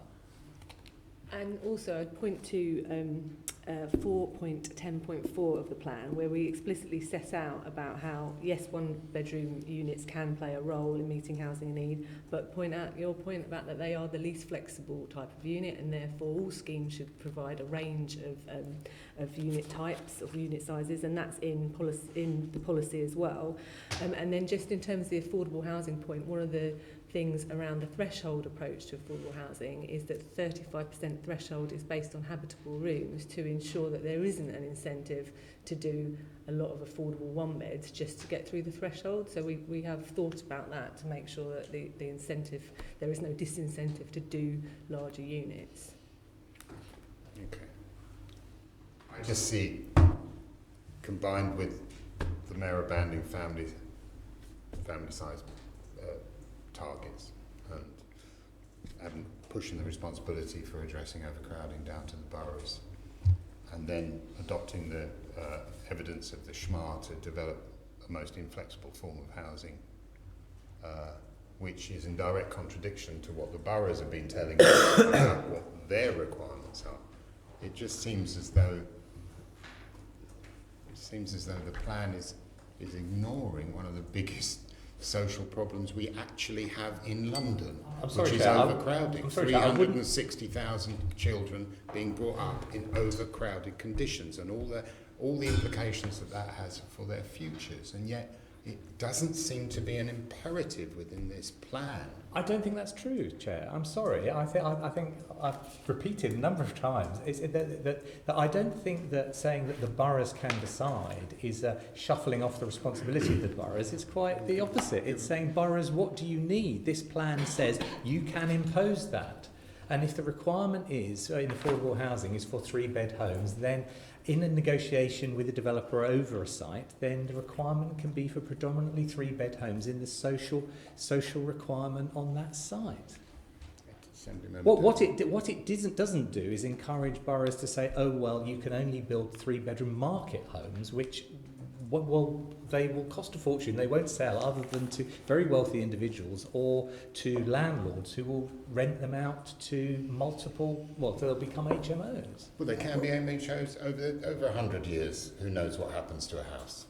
Yeah, we as an assembly don't have problems with people who can't afford to rent a flat sharing.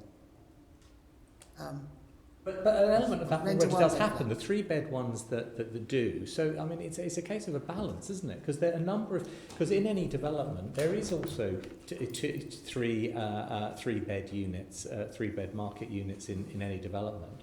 But I think what we're saying is that there isn't really the evidence to say, well, actually, we should actively incentivise, particularly with public money, the building of market large bedroom homes. We think the priority, if you've got money, the little money that we are given from government should be prioritised on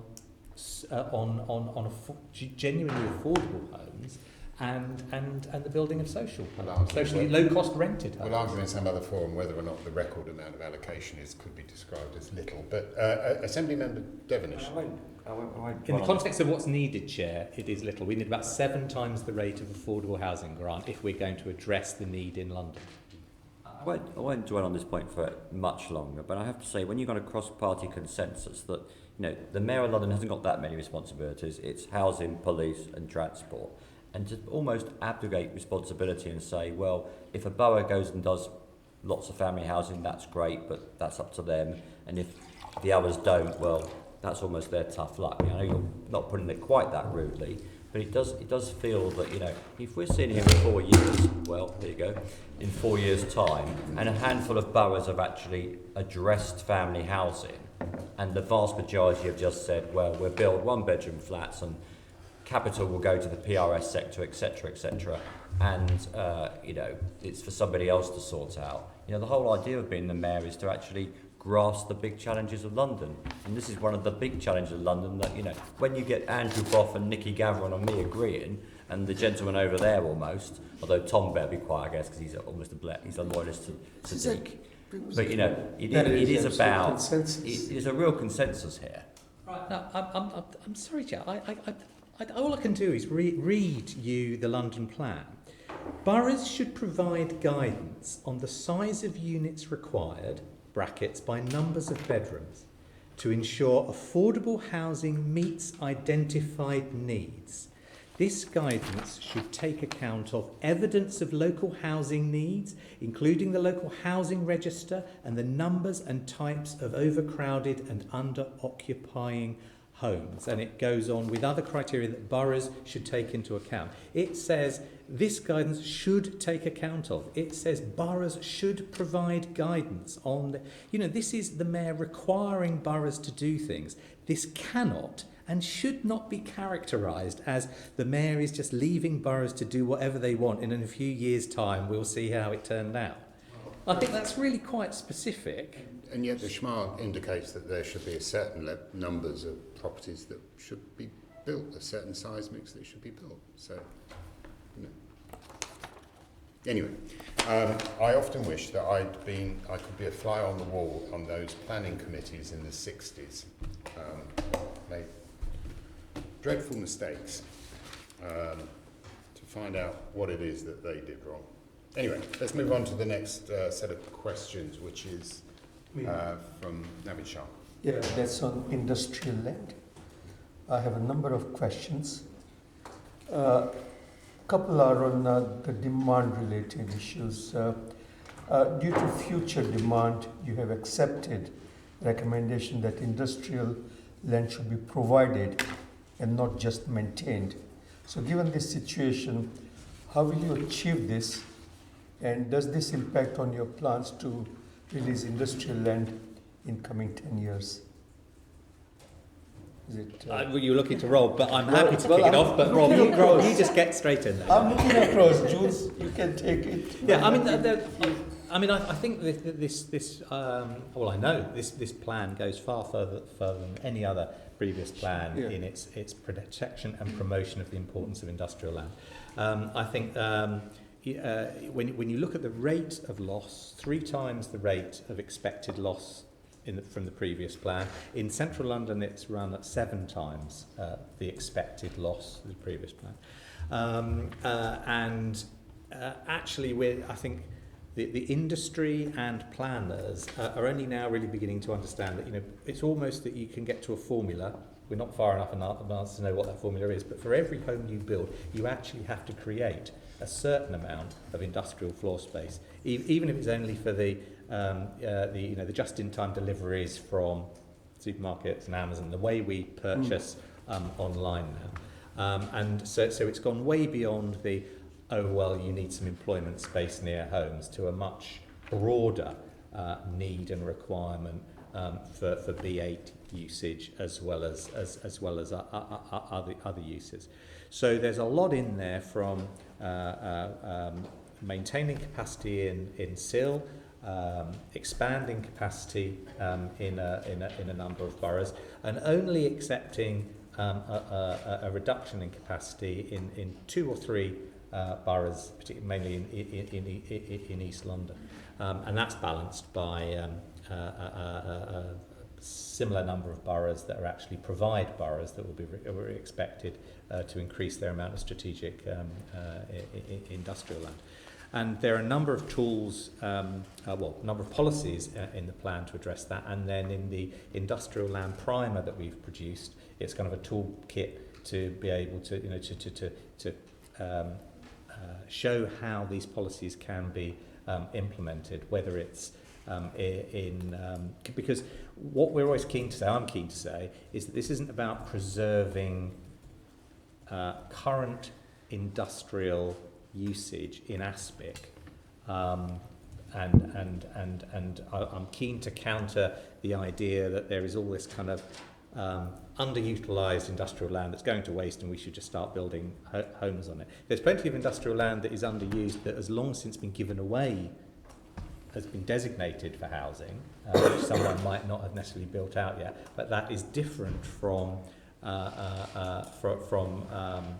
industrial land that we ought to keep because of the need. I mean, on that part, I'll hand over to Rob. Also, whilst you're at it, it's not only underutilization, but we need to have a intensification of the existing industry. And there are plenty of policies in here and encouragement. So if you can comment on that. So where no mixed use is suitable, strategic industrial land, we're encouraging the double and treble decking, for example, of industrial land. Where it hasn't got those heavier uses on and it's not SIL, we are open to mixed use. But in all those scenarios, we're keen that the industrial capacity is re-provided, because all this is about capacity and not preserving footprints and, as I say, business as usual. And just to add to that, I suppose a couple of things. One is that we are now seeing industrial developers, the likes of Seagrow, the likes of Prologis, coming forward with schemes for multi-storey, really quite high-density industrial use. Both the kind of, big logistics sheds in places like Park Royal, where that's an appropriate use, but also the kind of smaller, lighter industrial stuff with goods lifts going up 4 or 5 stories. So we're seeing this stuff happen. So we're working with the market to deliver this stuff. In terms of the point around trying to provide additional industrial space, there is a spatial aspect to that. As Jules rightly says, East London, there is some spare capacity for industrial land. So those are appropriate through a plan-led approach to release some industrial land for housing. And we're obviously working closely with the relevant boroughs there. In other parts of London, though, we are asking boroughs to find ways to provide additional capacity. So that might be through encouraging and setting higher requirements for their industrial areas to provide industrial land. It might be through designating some non-designated industrial land to actually say, this is an important bit of industrial land that we need to retain. And it might be through working with other local authorities in the surrounding area to take a more joint and property market area approach to really see what can be provided right across the board. Yeah, I mean, given the higher demand than planned, are you undertaking new demand studies, or are the boroughs taking new demand studies, particularly to incorporate in your kind of policy considerations new and emerging types of industries, because that has changed substantially from your traditional industry kind of uses. So where are we on that? So we obviously undertook industrial land demand and supply studies to inform this iteration of the London Plan. We'll have to update that evidence at some point in time as a sort of a holistic piece to review all of that. We haven't set a specific date for that, but we will also be monitoring the industrial land supply that comes through the LDD to see what we get in terms of increased capacity in the relevant places and so forth. So it's a case of monitoring that and also reviewing our evidence at an appropriate time. How will you be protecting smaller premises or non-designated land around town centres and high streets, for example, so that SMEs can continue to thrive across the city and even enhance those uses, because it is about regeneration of your high streets, something that those packages can actually help with. Shall I? So, so there's a range of... We've obviously introduced, as Jules, I think, said earlier, policy protection for non-designated industrial sites, policy E7C of the plan. That's the first time the London Plan has had a specific policy on non-designated industrial sites, and that sets certain tests around redundancy of those premises or encouraging them to come forward for mixed use with residential and industrial use as well. There may also be some other non-designated industrial sites that local authorities think, actually, this is playing an important role, so let's have a policy or let's designate it as a locally significant industrial site so that we can make sure that that is maintained as an industrial function. And also, I think it's worth saying that we also require boroughs to look at developing town centre strategies as well. And as part of that work, it would make a lot of sense for boroughs to think about not just your traditional retail, office, kind of cultural uses as part of your town centre, but actually think about town centres as places of work and look at this important relationship between those town centres and high streets and the light industrial stuff that often supports them. So that's an aspect that we'll probably follow up with some supplementary planning guidance to look at how that operates and work with some boroughs to figure out how that can be done. Assembly Member Gavron, could you just come in there? That's all. Just, well, I don't know, I thought I'd let you finish and then I'll add a few. Oh, right, okay. Yeah, have you finished? No, I've got a few more questions, but if you want to come in now, do Can I so. come in now? Because it's on the back of a couple of things you've said, which is that one of the concerns, and this is born out of enormous amount of sitting on planning committees for years and years, trying to protect employment space and light industrial space. And I've talked to BIDS, Business Improvement District people about this too. I think the test that, it's got to be, you market it. And I can't remember now. How many years are we saying? So I'll just take you through what the tests are, if that's useful. So to demonstrate no demand, an applicant needs to provide a strategic and local assessments of demand, evidence of vacancy, evidence of marketing with appropriate lease terms for at least 12 months. And if it's obsolete or derelict, then it needs to be marketed with potential for redevelopment for industrial occupiers, and then to look at the scope for mixed-use intensification of that site.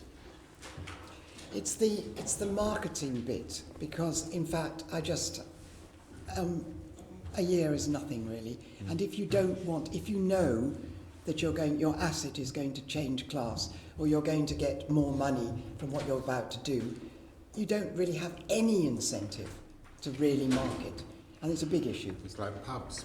Yeah, it's a massive issue, and we really wanted to get that taken out, that bit. What we did succeed in getting taken out was the fact that, you know, if you can identify another premise, then that would be fine too. Yeah. And And that's gone, and, you know, the other tests are good, but it won't, it's flawed, that. That was one point I wanted to make, and I don't know what can be done about that now, but it really needs to be monitored. And the other one was that, I remember, Jules, you coming to us to this committee a couple of years ago when we were looking at industrial land and telling us that, you know, telling us about your horror at the sort of the amount that had been released. And I think we've been extremely slack in the past about monitoring the release of industrial land. There's not really been any proper control. And I want to know, how are we going to monitor and control now the release of land? What are you putting in place that's going to make it any different from the past? And my third question, the other question is that you said something very interesting about non-designated. You can, if you have to provide more capacity, you can actually say that something, well, an area or I don't know how many premises can be designated. Now can you make, for instance, there was a row of shops in Brent, it's Alperton, not shops, behind the high street, there was a row, it's a whole street really, which is about producers and makers, and they make props for this and a whole range of things, a little cluster. Could you designate that then? Yes, if the borough... Can you designate a bit of a street? A cluster? Yeah, so some of the locally significant industrial sites, which is one of the designation, one of the sort of the two layers of designation we have, are actually across London really quite small sites themselves, and there's no reason a borough couldn't either designate it with that particular designation or come up with their own policy approach to those smaller industrial units that goes further than the requirements we have in the London plan for that 12 months of marketing. So they could be very specific about their site allocations and saying, we need to see this come forward for a mixed-use, industrial space, and it needs to provide this amount of space. Okay, well, okay. On the latter, on this third point, it's absolutely news to me. It certainly doesn't come out of your last study on industrial land demand, because all that study talks about is the extraordinary loss in local industrial premises. But that's something that really needs to be worked up, I think.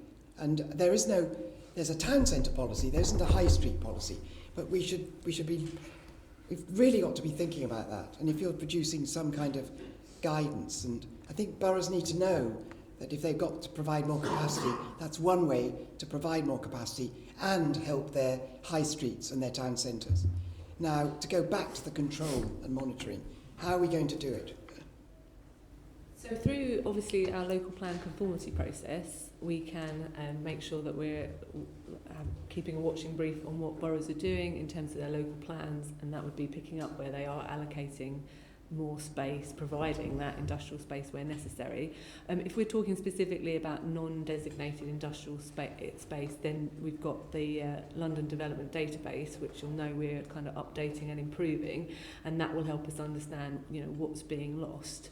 And obviously, where applications come to us, we can make sure we apply the policy very strongly. Are you insisting on an audit of non-designated? So I don't think we insist on an audit of premises, really. Yeah, so what we ask boroughs to do is to audit their premises when they're looking at their approach in their local plans to providing industrial capacity. So particularly that will focus, understandably, I think, on the sills and the locally significant industrial sites. But for those boroughs that are provide capacity boroughs, I think we would certainly encourage, if not expect, those boroughs to think about their non-designated sites as part of that mix and what they are providing and contributing to their local economies as well. I think it sounds quite weak at the moment. But yeah. And one last point. We have said this before, I think. We definitely said at the IP that we need to have a new study done, a new demand study, looking at some of the emerging industries and some of the new industries. And that's something that would be very helpful in terms of assessing down the line whether we should be releasing any more of the land that's been earmarked for the next 20 years, because you will be reviewing that, won't you, and monitoring. Absolutely, and when we come to do a new industrial land demand study, a new industrial land supply study, we're going to look very closely at some of these more emerging sectors, because we know that this is overall a shifting scene. The industrial economy is Sure. moving Yeah. and has changed a Sure. fair amount Sure. over the past 5 and 10 years. Okay. Back to you, Assemblyman Yeah, Marshall. yeah. I've got still a couple of questions. This one is on PD rights. Yeah. What has been the impact of PD rights in terms of protection of industrial land, particularly in outer London areas? And are there any further steps that we can take to stop the impact of PD rights?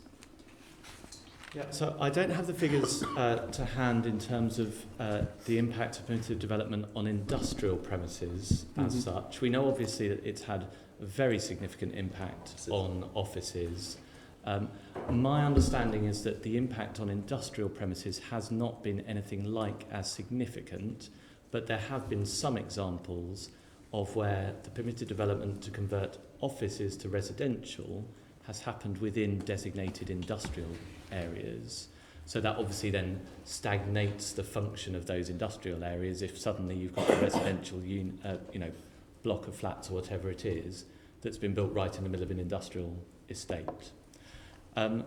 So the Mayor gives support for boroughs to develop Article 4 directions, both for conversion of offices to residential in appropriate locations and for industrial uses to residential as well. A number of boroughs have done that. Southwark did it very quickly, for example, and brought that in. And we can provide information of which boroughs have brought in those Article 4 directions I think as that well. would be useful if you can do that. Yeah. Also, I mean, do you know, because like you said, boroughs have a lot of information. It's part of their ethics, in the sense to have an audit on PD rights, loss of offices from PD rights. Do you know if boroughs are doing a similar exercise on loss of industrial land from PD rights? We will have that information in the LDD. We can pull that information off and provide how much industrial space has been lost to residential through permitted development rights. Yeah. And what can the Mayor do in terms of stop conversion of industrial land to other uses? Support the boroughs in advice, in terms of advice and professional planning support, but there isn't a route to intervene, is there, in the actual... No, that's right. The Mayor doesn't have, because of the way the legislation is written, the Mayor has no powers to stop conversions as and when they're applied for to local authorities. It is one of the devolution asks that that it comes to the Mayor, that they devolve that from CLG to City Hall and other mayoral regions, so that the Mayor could either choose to change the policy or to have them referable, or it could be amended in a number of ways if it was devolved. One final question. It's kind of industrial uses versus affordable, challenges, affordable units. Can the Mayor deliver on his commitments to affordable housing for Londoners, and at the same time deliver on his no net loss approach to industrial land? Yes, I mean the plan is obviously a balance between all these competing requirements, and the whole concept of good growth is that it should be, a balance should be taken so that whatever is built out, whatever communities are built out, are sustainable communities. And so that means not building, housing is a crucial, particularly affordable housing. Provision of affordable housing is crucial, but it's not sustainable if we just build huge dormitories and sweep away everything in between. Whether it's open space, green space, employment space, service space in terms of logistics, a balance has to be found, and that's why we have to be creative in terms of maintaining capacity, even if it means in some areas mixing residential in with light industrial. But this isn't about putting residential alongside heavy metal bashing and heavy industries. This is about when you wander through light industrial areas today, they are artisanal cheese and makers and gin distilleries and prop makers for the GLA did it in promoting the importance of light industrial. The Regen team did put a promotional video together which looked at all the different maker spaces across London that were used to support the Barbican Theatre, and it was just myriad different kinds of places, including those kind of little Victorian workshops behind rows of Victorian houses that you were accessed just through this one arch in the middle of the terrace, and I think that was a gin distillery behind that, and the prop makers and this and whatever, and there's like a couple of dozen businesses or whatever that across London that all support just this one operation in central London. And a lot of it, proximity was important as well. If they were all working out of corrugated sheds up in Luton, then it's not the same thing and wouldn't necessarily be getting that work in central London.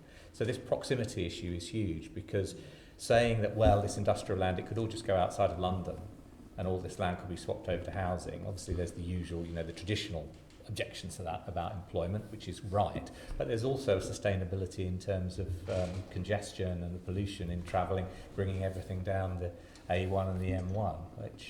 But people are still making those arguments, though, and often some of the surrounding boroughs surrounding London will make the arguments that surely you could give us some of your industry and move some of that light industrial out of London, and that frees up space. But it will cause other problems. Thank you. Of course, the EIP inspectors recommended a green belt review on the basis of the no net loss policy that you've adopted. Encouraging industrial to go on green belt. Encouraging industrial to go on green belt is what they. Part of the review was suggesting that some green belt should be used for relocation of industrial. Yeah. Do you think that the policy might encourage that drift for... Which policy? What policy that we've got in the plan would encourage that drift? No, I don't think so. No, the protections on the green belt and to say that the capacity is certainly not encouraged. The policies designed to maintain and or increase, provide capacity of industrial. Would not encourage the creation of that space on Greenbelt. Okay. Because as we always say, the plan has to be read as a whole. There are too many other checks and balances. That doesn't mean to say that the importance of creating industrial trumps the preservation of Greenbelt. Boroughs such as Enfield are saying that they're having to look at Greenbelt in order to keep with your policy of no net loss. No, I think that that particular, that borough has indeed promoted the idea of moving industrial onto Greenbelt, but it's not the one that we support or think is necessary. Right. But where I live is Barking and Dagenham, you can get rid of industrial land. Barking Dagenham is one of the release boroughs where I live in the middle of it, so those releases. Yes, because of the huge tracts that were released, as you know, by Fords and so on. Somebody with a gap. Just very quickly, if you're saying no net loss, and then you're also saying we're going to not just maintain, but we're going to increase industrial capacity, I don't quite... Well, some How boroughs, does that there's a square? handful of provide boroughs, and there's less than a handful of release boroughs in the east. We're saying no net loss across London. Was our point. The inspector has encouraged us to actually move more, tighten slightly. So you're talking about industrial land, yes, aren't you? yes, sorry. No net loss of industrial land. Yes, so yeah, not talking about Greenbelt. No. No, I've moved away from the green belt. But you don't think there is a pressure on Greenbelt as a result of no net loss? Of industrial land. Of industrial. You're not talking about premises, that's what I've tried. I mean, Isn't there a knock-on from that? I mean, it's hard, I suppose. I don't think that. I come back to probably the very first point I made as we sat down, that all these uses are competing for land. So any in making any statement about, say, the importance of creating housing, that is putting pressure on industrial land and greenbelt and every other usage. They're all competing. I suppose it's like a balloon. You push on one bit, the other bits push out. It's putting everything puts pressure on everything else as one allocates the land. It depends what hierarchy you've got in, what hierarchy ultimately the mayor has in his mind. Well, as I said, it's more of a balance, because if it's just a simple hierarchy, then one would just, if we say housing is the most important, then everything would go to housing. And obviously we don't, no one around this table is saying you would just allocate everything. So a balance has to be struck. Actually, I can't really talk about current doing allocation. Yeah. But there are examples of where the mayor has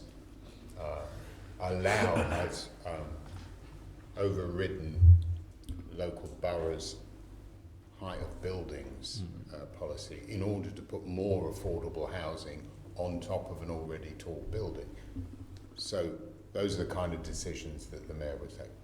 Richmond Home Base, for example, which I don't expect you to talk about.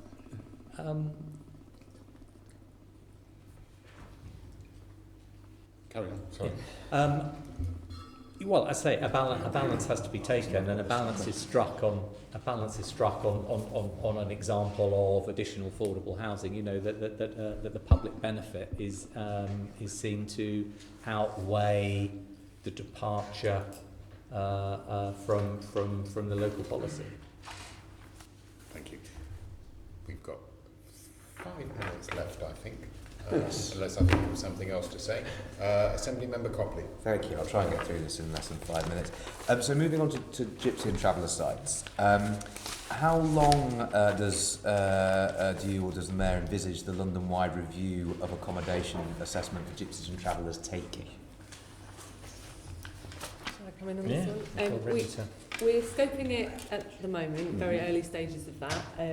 So we've got an internal steering group looking at it. The last time we did it, it took a number of years. So we're kind of trying to work through how long it will take. But we know because it will take some time to build up those contacts, to work up the methodology, that we're starting it now, basically. Well, by the way, it's something I really welcome, because it's something I badgered the previous mayor about, and the answer was just no. So I very much welcome this. And are you going to be using, because the government have changed the definition of gypsies, who is a gypsy and traveller, and a lot of people are very unhappy with that change. We'll be sticking to the Mayor's adopted definition. Excellent, very pleased to hear that. And then in terms of provision, there's been very low provision, or new provision recently. Only 24 new pitches provided since 2007-8. How are you going to make sure the boroughs actually are delivering once this assessment has been done? So even in the policy at the moment, using obviously we haven't done the updated study yet, but we've got the old Fordham study as a kind of backstop. But we're encouraging boroughs to update their studies, but also that they need to put out in their plans a target for delivery. So that means that they need to understand the need, and then a plan to meet that, or all of it, some of it or all of it, through their local plans, which is more than we've had in the past. And then also what we also need to think about is how we bring in kind of looking at sites as more into the SLA process than we've had in the past. In the past, it's been something that we've asked boroughs to contemplate when they're looking at sites, but not really put too much pressure on that. And I think we can do more about trying to, especially once we've done the study, we know what the need is, we can then understand better and put more pressure on boroughs to allocate those sites. Okay, thank you. As you know, the Mayor's Affordable Homes Programme has money for for gypsy and traveller pitches. And the last question, which I think I can answer myself actually, is why has it taken over a decade for a new comprehensive accommodation assessment for gypsies and travellers? I presume that's because the government removed the requirement and the previous mayor didn't want to do one. there will be that. I think it's felt that the boroughs, were best placed to lead on it, but we've moved on. Yes. And as I say, I very much welcome that. Thank you. Thank you very much. I think those are all the questions we have for you. Thank you ever so much, all three of you, for sticking with us. We're now going to a few more formal items on our agenda, which you're welcome to see, of course, but if I were you, I'd scarper. Thank you very much, sir. Thank you. Thank you. Can I ask the committee to note the report as background to putting questions to the invited guests on the draft New London Plan and subsequent discussion? Agreed. Finally, can I ask the committee to agree to delegate authority to me, the chair, in consultation with the party group lead members, to agree any output from this discussion? Agreed. To say to Assembly Member Gavron, that includes General Secretary. And on item 7, let's look at the Planning Committee work programme. Can I ask the committee to note the work programme report? Agreed. Can I also ask the committee to note the topic of its meeting in March 2020 as agreed at the GLA Oversight Committee on the 17th of December 2019? Agreed. Item 8 is the date of the next meeting, which will be on the 18th of March 2020 at 2 p.m. in Committee Room 5. Agreed? Yep. Agreed. Or noted, or whatever it is we do. And number 9, any other business considered urgent? None others, and I bring to a close this meeting. Excellent. Thank you. Thank you. 4:30.